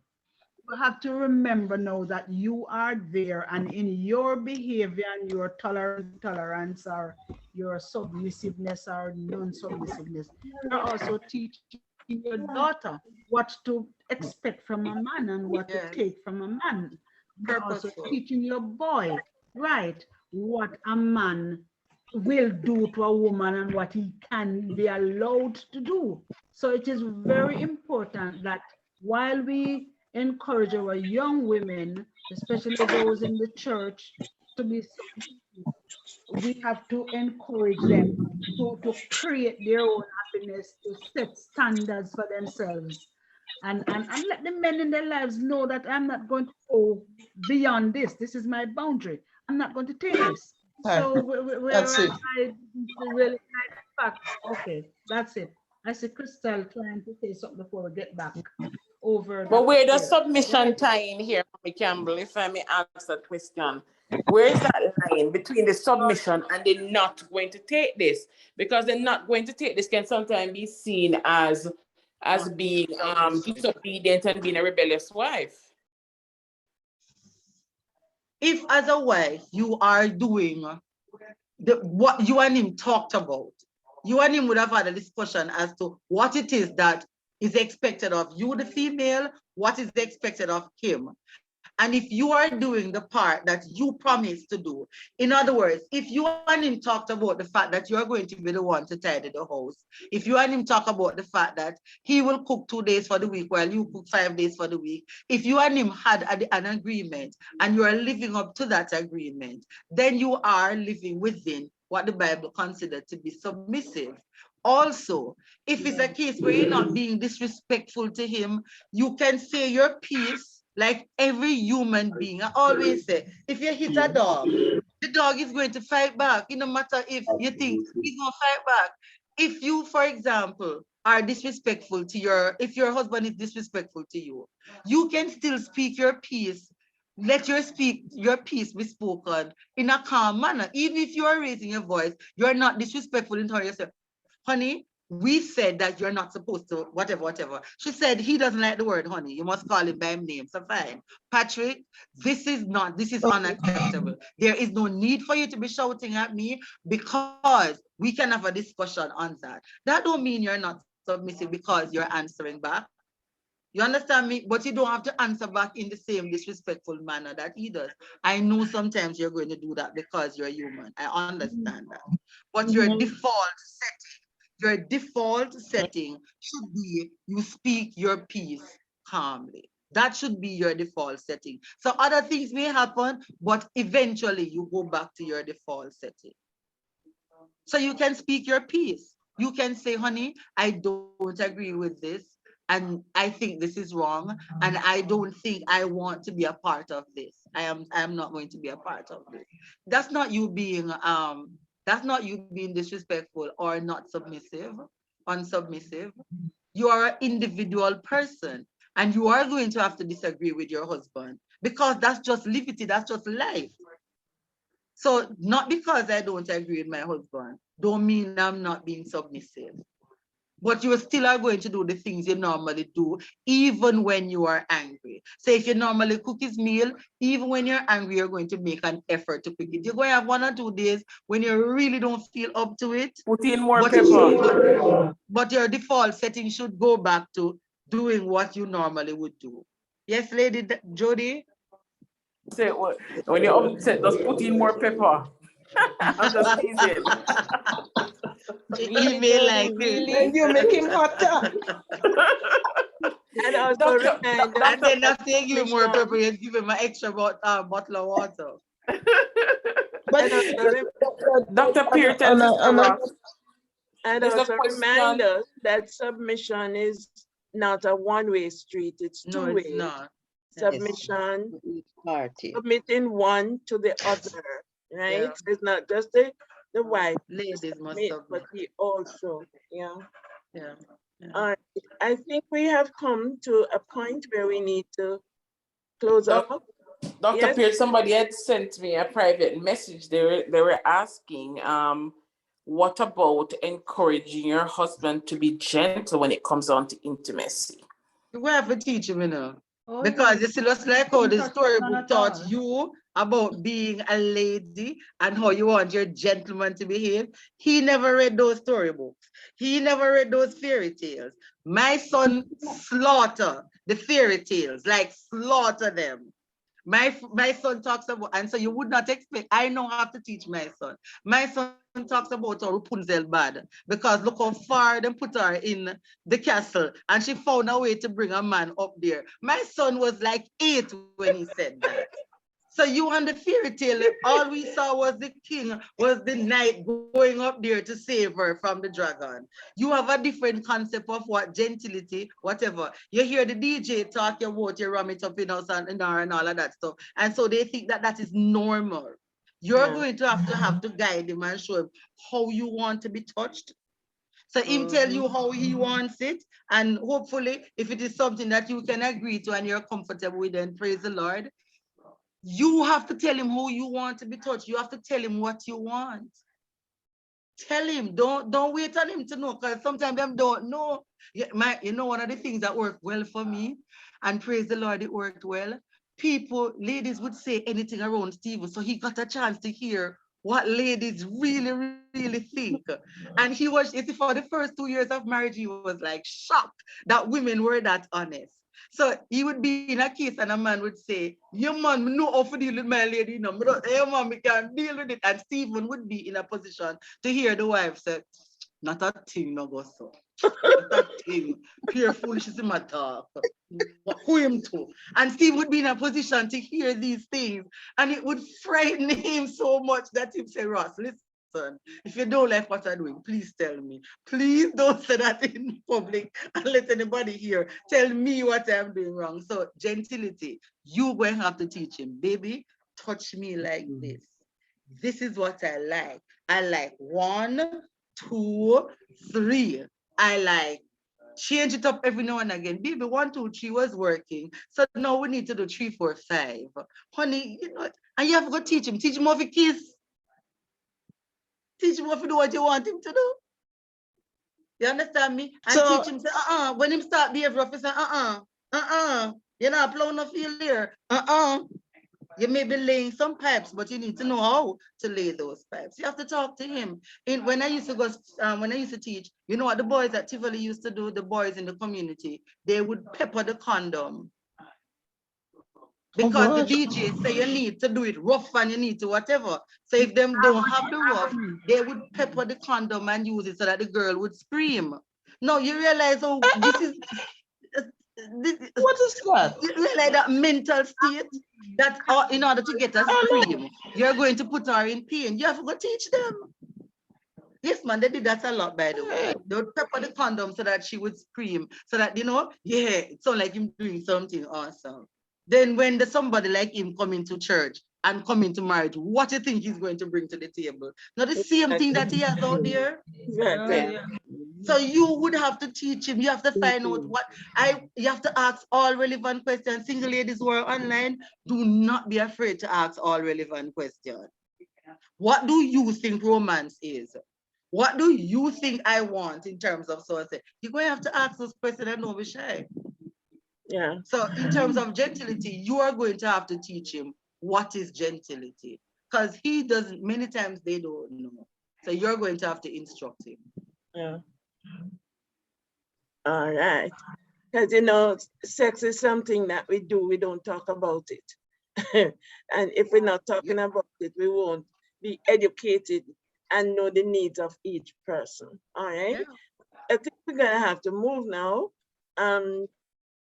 Because it is long past where we were, but I think so much has come out again, and I hope that somebody will be able to say something when we get back in the general group.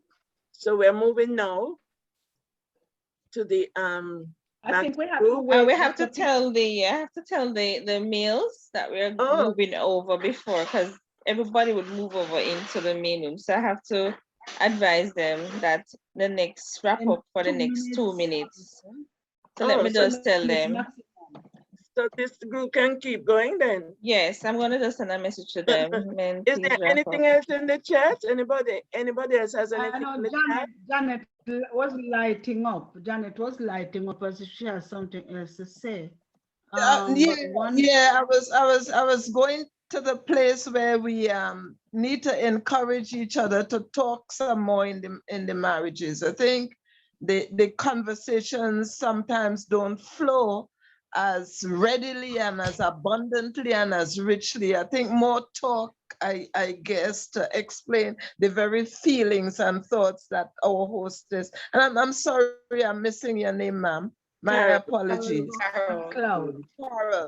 Right. In addition to what she's saying, you made good points when you told when you're discussing that we need to tell the man, this is how I like it, this is how I feel.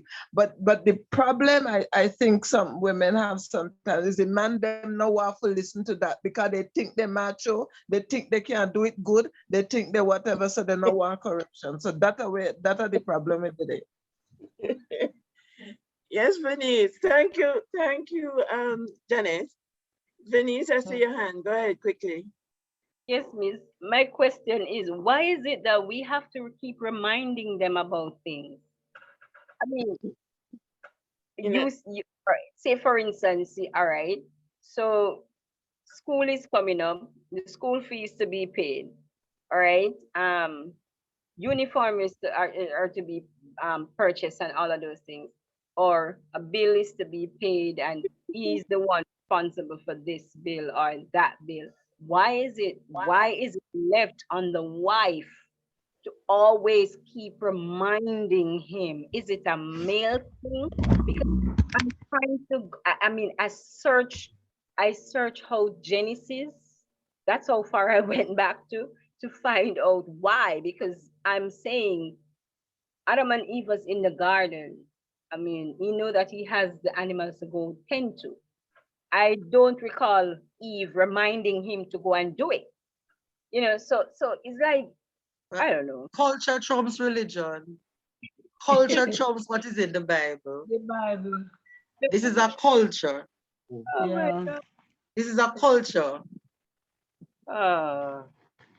It's a Jamaican culture. It's a Jamaican culture. Is it, Janet? Daddy Is it never, a Jamaican if he saw daddy doing it, if this was a part of what daddy does, and this was a part of the training he got, you wouldn't have to talk to him. But daddy was never around. So a lot of stuff you're just going to have to remind him that this is important. Send him the text. Remember, school fees coming up, you need to sort that out. So patience has to be one of our virtues. Yes, it has to be the virtue. Yeah. Miss Carol, can I say something? Sure, darling. I found it as a problem in my marriage at one point. And then I just comfort myself with the part of I just comfort myself with the part of the Bible that says that where the help meet.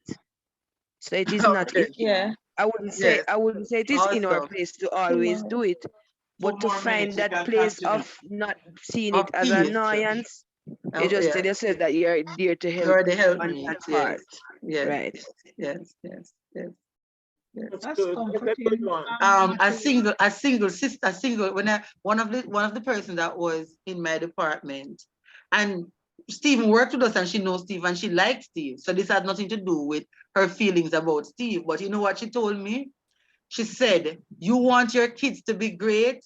Pretend you don't have a husband and do what you need to do. Love him. I know Steve is there. I know you love him and everything, but do what you need to do." In other words, if you need to send him a reminder that he must pay the bill, send him the reminder that he needs to pay the bill. I know it's stressful, but if you're going to have to do that for your own peace of mind.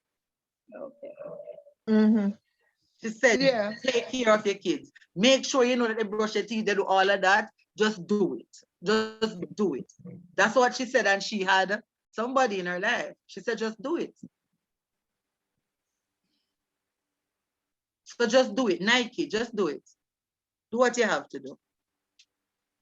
All right, the men are waiting on us to ahead. actually Yes. start. So I'm gonna close the room now. So we're going back to the main room now. All right. Thank you, Madam Admin. Press return to main session, everybody. I'm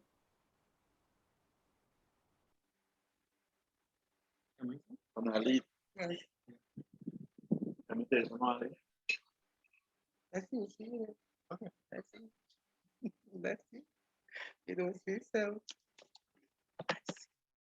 Yeah. And Jeremy has joined us, Dr. Peart.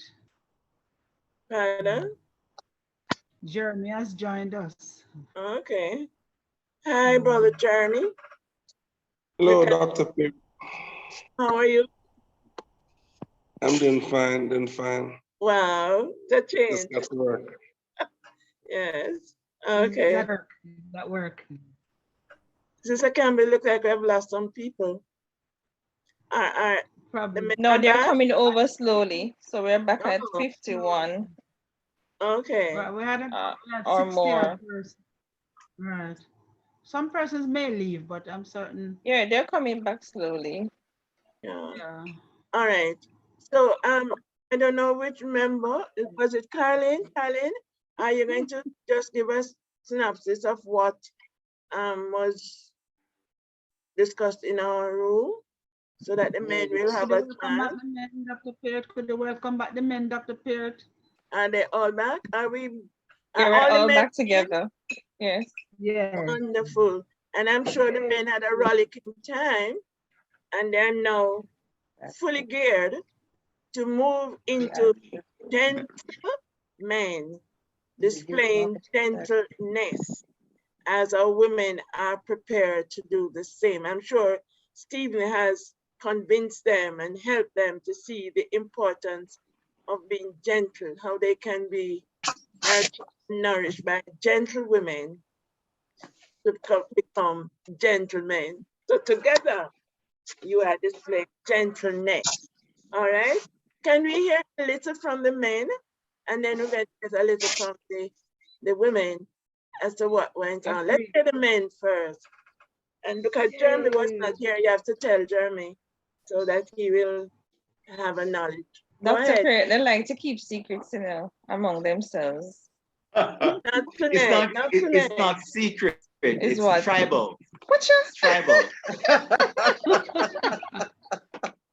It's a virtue based on loyalty. Listen, the tribe can't go forward without the female. They need the female. I guess our job is to bring them the food. Just tell us what you I think. don't think Just tell us what you I think. don't think we as men, I don't think we need to say anything, brother. I think that they will see the result. You see what I of mean? was You see? being manifested. Okay, Right? They see that, awesome. yes. They see that we're gentle. They're gonna see that we're gentle gentlemen. So you'll know that, sir, what you did. And the advice you give really worked. So that means you don't need to hear from the women either then. Well, Yes, the what is gentlemen, they will reap the important? sweet What reward. is important is the outcome, you know. Yes, At the the sweet end of the reward. day, is the outcome. All right. Is that what you're preparing to do? Is what you have done? Okay, we will not do what you do. I am Dr. still Peart? going to ask Caroline. Dr. Peart? Yes. This is one of the men who is going Good, to be Don. Go reporting. ahead, Don. Go ahead. Right. One of the things that we plan to do, according to our good brother, Yeah. I call him Dr. McLeod. Okay. Good. is to ensure that we don't carry these issues forward. We call them early, because we find that women tend not to like when issues are left hanging. Okay. And so we pledge, that's a pledge we're making tonight, that all the men, we're pledged to not let issues stay hanging, but we will ensure that we call them very early. That is so sweet. Give them a hand, ladies. Give them a That hand. is so sweet. That is wonderful. Thank you, Don. Thank you for sharing that. That is so awesome. Ladies, you hear that? Yes. But guess what? I'm sure they're going to need your cooperation. Yeah? And your love and support. Yes. So when they're doing it, don't check and say, oh, where am I look for now? Where am I now? You know? Where You know. Just give. Yes. Give it up. Thank you for that support there, Dr. Peart. Okay, very good. All right. Thank you so much, Don, and being the representative for the men, despite what Ella Campbell was saying. Thank you for being a brave man. We appreciate Ella Campbell too. We really appreciate what you're doing. Thank you so much. And thank you, Stephen. It looks like you really get through to the men. Yeah, you really get through to them. Very I've good. never seen him It was so, a I've never discussion, seen him yeah? smiling so much. I've never seen him so happy. Yeah. Okay. So guess what, Ivan? Guess what? The socks gonna move out of the settee.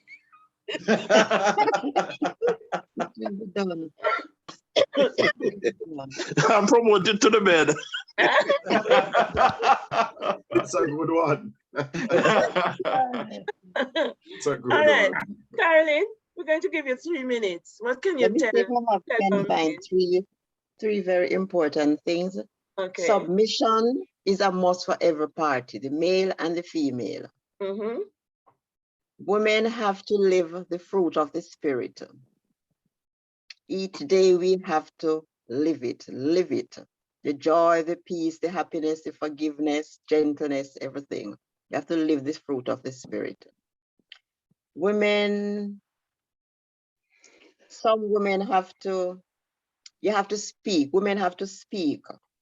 And you have to speak your piece, your situation calmly. Whatever the situation is, you have to speak it calmly. You have to birth your marriage. We birth children, we have to birth our marriage.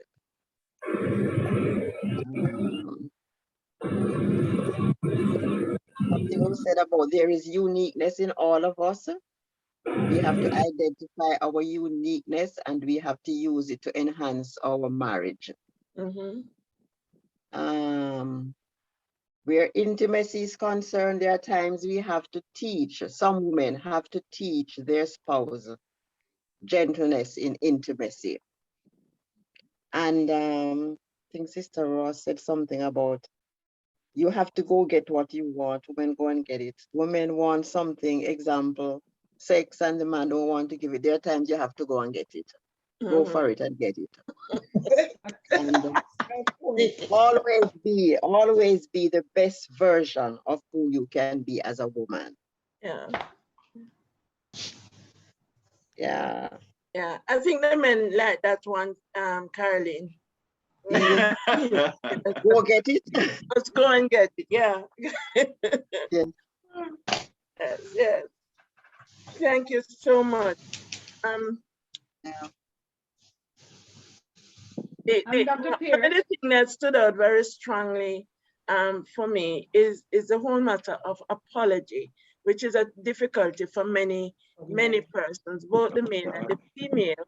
But what I hear, it takes practice. It doesn't come overnight. And so the patience is necessary. Again, this is something that is lacking in many of us, waiting for the right thing to happen at the right time, because we want instant gratification. We want everything now, but it takes practice, right? And it's important that we're willing to apologize. You say apology helps to eliminate a lot of hurt and thing, you know. You just say, dear, I am sorry. This is not how I meant it, you know. What I meant was so and so. And you'd be surprised to know how all the anger and the resentment just go away when you're able to do that apology. So that stands out very well for me. All right. I think we have been here a good time. Carol and Stephen again has raised the roof, has lifted the standard to the extent that we are hearing our gentlemen pledging that this is what I'm going to do. I'm also hoping now that having heard that from the men, that they're pledging to do something differently, that our women, based on all that they have heard, will also within themselves decide, you know your husband, you know what he likes, what he doesn't, you know how you are, and you now decide in yourself, I have not been doing or being the best at being a gentle.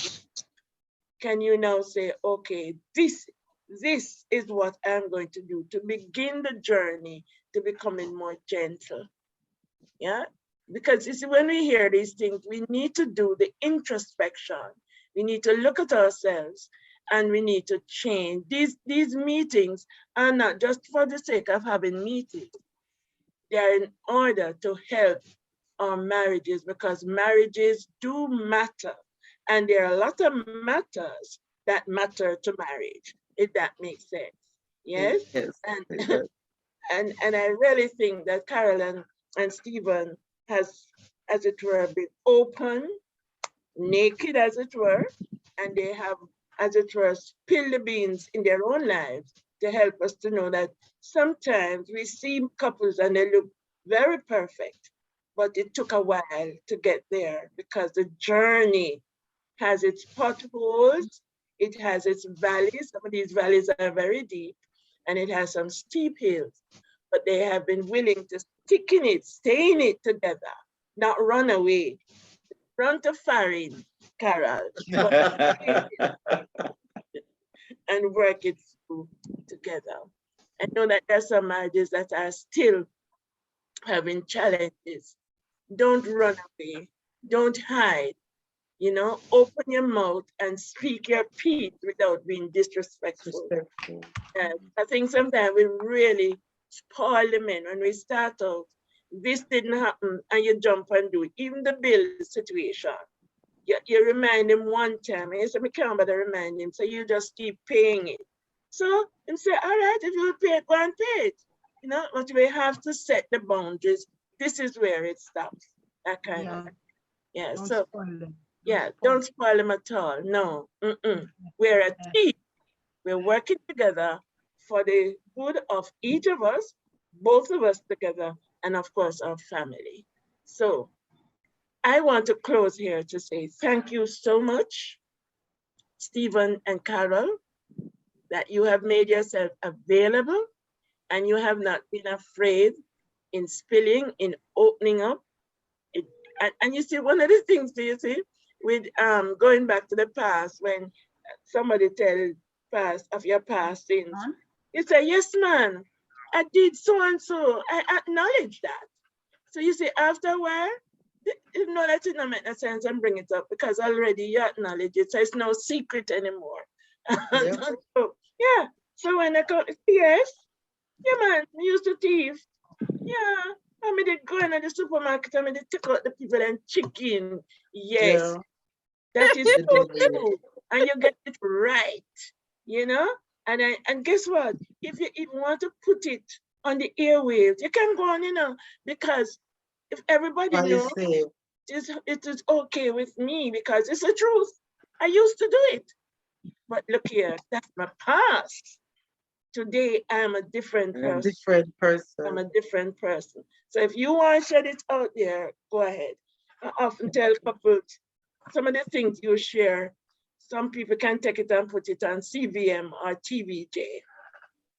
Money from it. Yeah, but you don't have to carry it. You don't have to make people control you. You control yourself. And this is important in marriages. You can't change your husband. You can't change your wife. But I guarantee you that if your attitude change, your behavior change, it could well, I think I heard Carol on TV say some of Carol has rubbed off on him and some from him has rubbed off on her. If you change, chances are it will help to change the other person. Thank you again so much and for having me and giving me again this opportunity to share with you. I want to at this point hand over to Missionary Campbell. Thank you all. Thank you so much, Dr. Peart. What would we do without Dr. Peart? You have been an excellent host of Marriage Matters tonight, and we appreciate you. You have already thanked our speakers, Carol and Stephen, and I need not say anything more. It has been an exhilarating and exciting and rewarding, informative evening. I have had much fun, and I could see from some faces on the platform, those I could see that you two are having a good time. Well, let me just thank Dr. Hyacinth Peart, our host for Marriage Matters tonight, for the able way in which she has conducted our affairs. I want to thank the contributors, Walker, Don, Carolyn. I want who spoke in the chat and who, not the chat, who reported or had contribution. Thank Ella Campbell, my own husband, for coming on tonight. He's not always on. Sometimes he's just listening, but tonight, I don't know what McLeod brought out something in him. And so let's hope it doesn't spill over. But he was quite No, I hope you're ready for it. I think he was very excited. Let's hope excitement has waned and it's good. Good to go. Sister Carol and Brother Stephen, why is the camera off? You want to know? Does that to them every time. They're smooching up. All right, so I want to thank Lorraine. Lorraine started us off this evening with music. She opened the room, and she, together with our administrator, Lady Newman, have taken us through the chats and through the breakout room and back into plenary. So everyone, I want to thank you. Thank you, Jason, for the devotion and the disclaimer. Thank you, everyone. I am just feeling so good that we've had an excellent evening this evening. And I think we all have benefited and are leaving with some tools and some new skills to continue to make our marriages matter. God bless you, everyone. God bless. God I'm bless. going to do a giveaway. God bless you Brother Don too. for being so brave among the men to give that answer. So you didn't bother to dance up for being brave. You don't think my husband was brave too?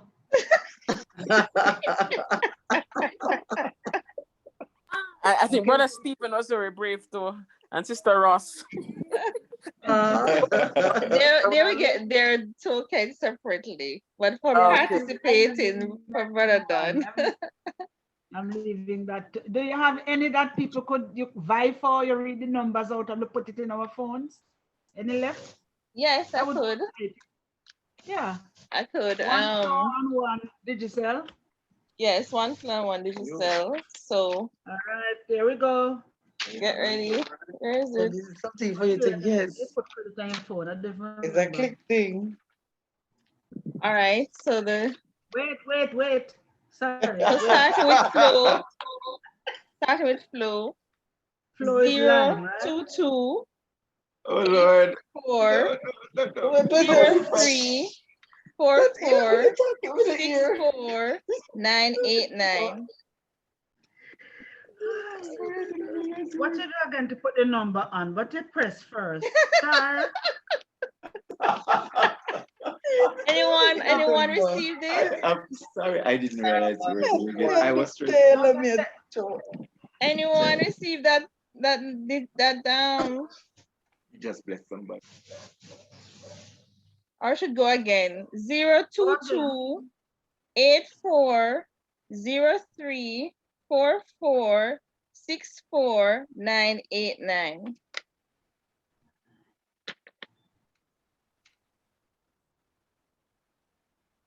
Voucher was used. Somebody got it.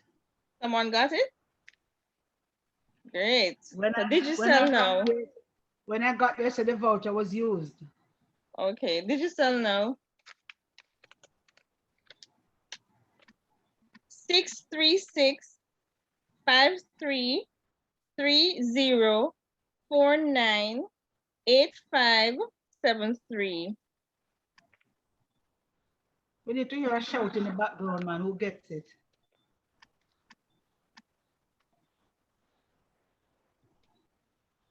Bingo. No one?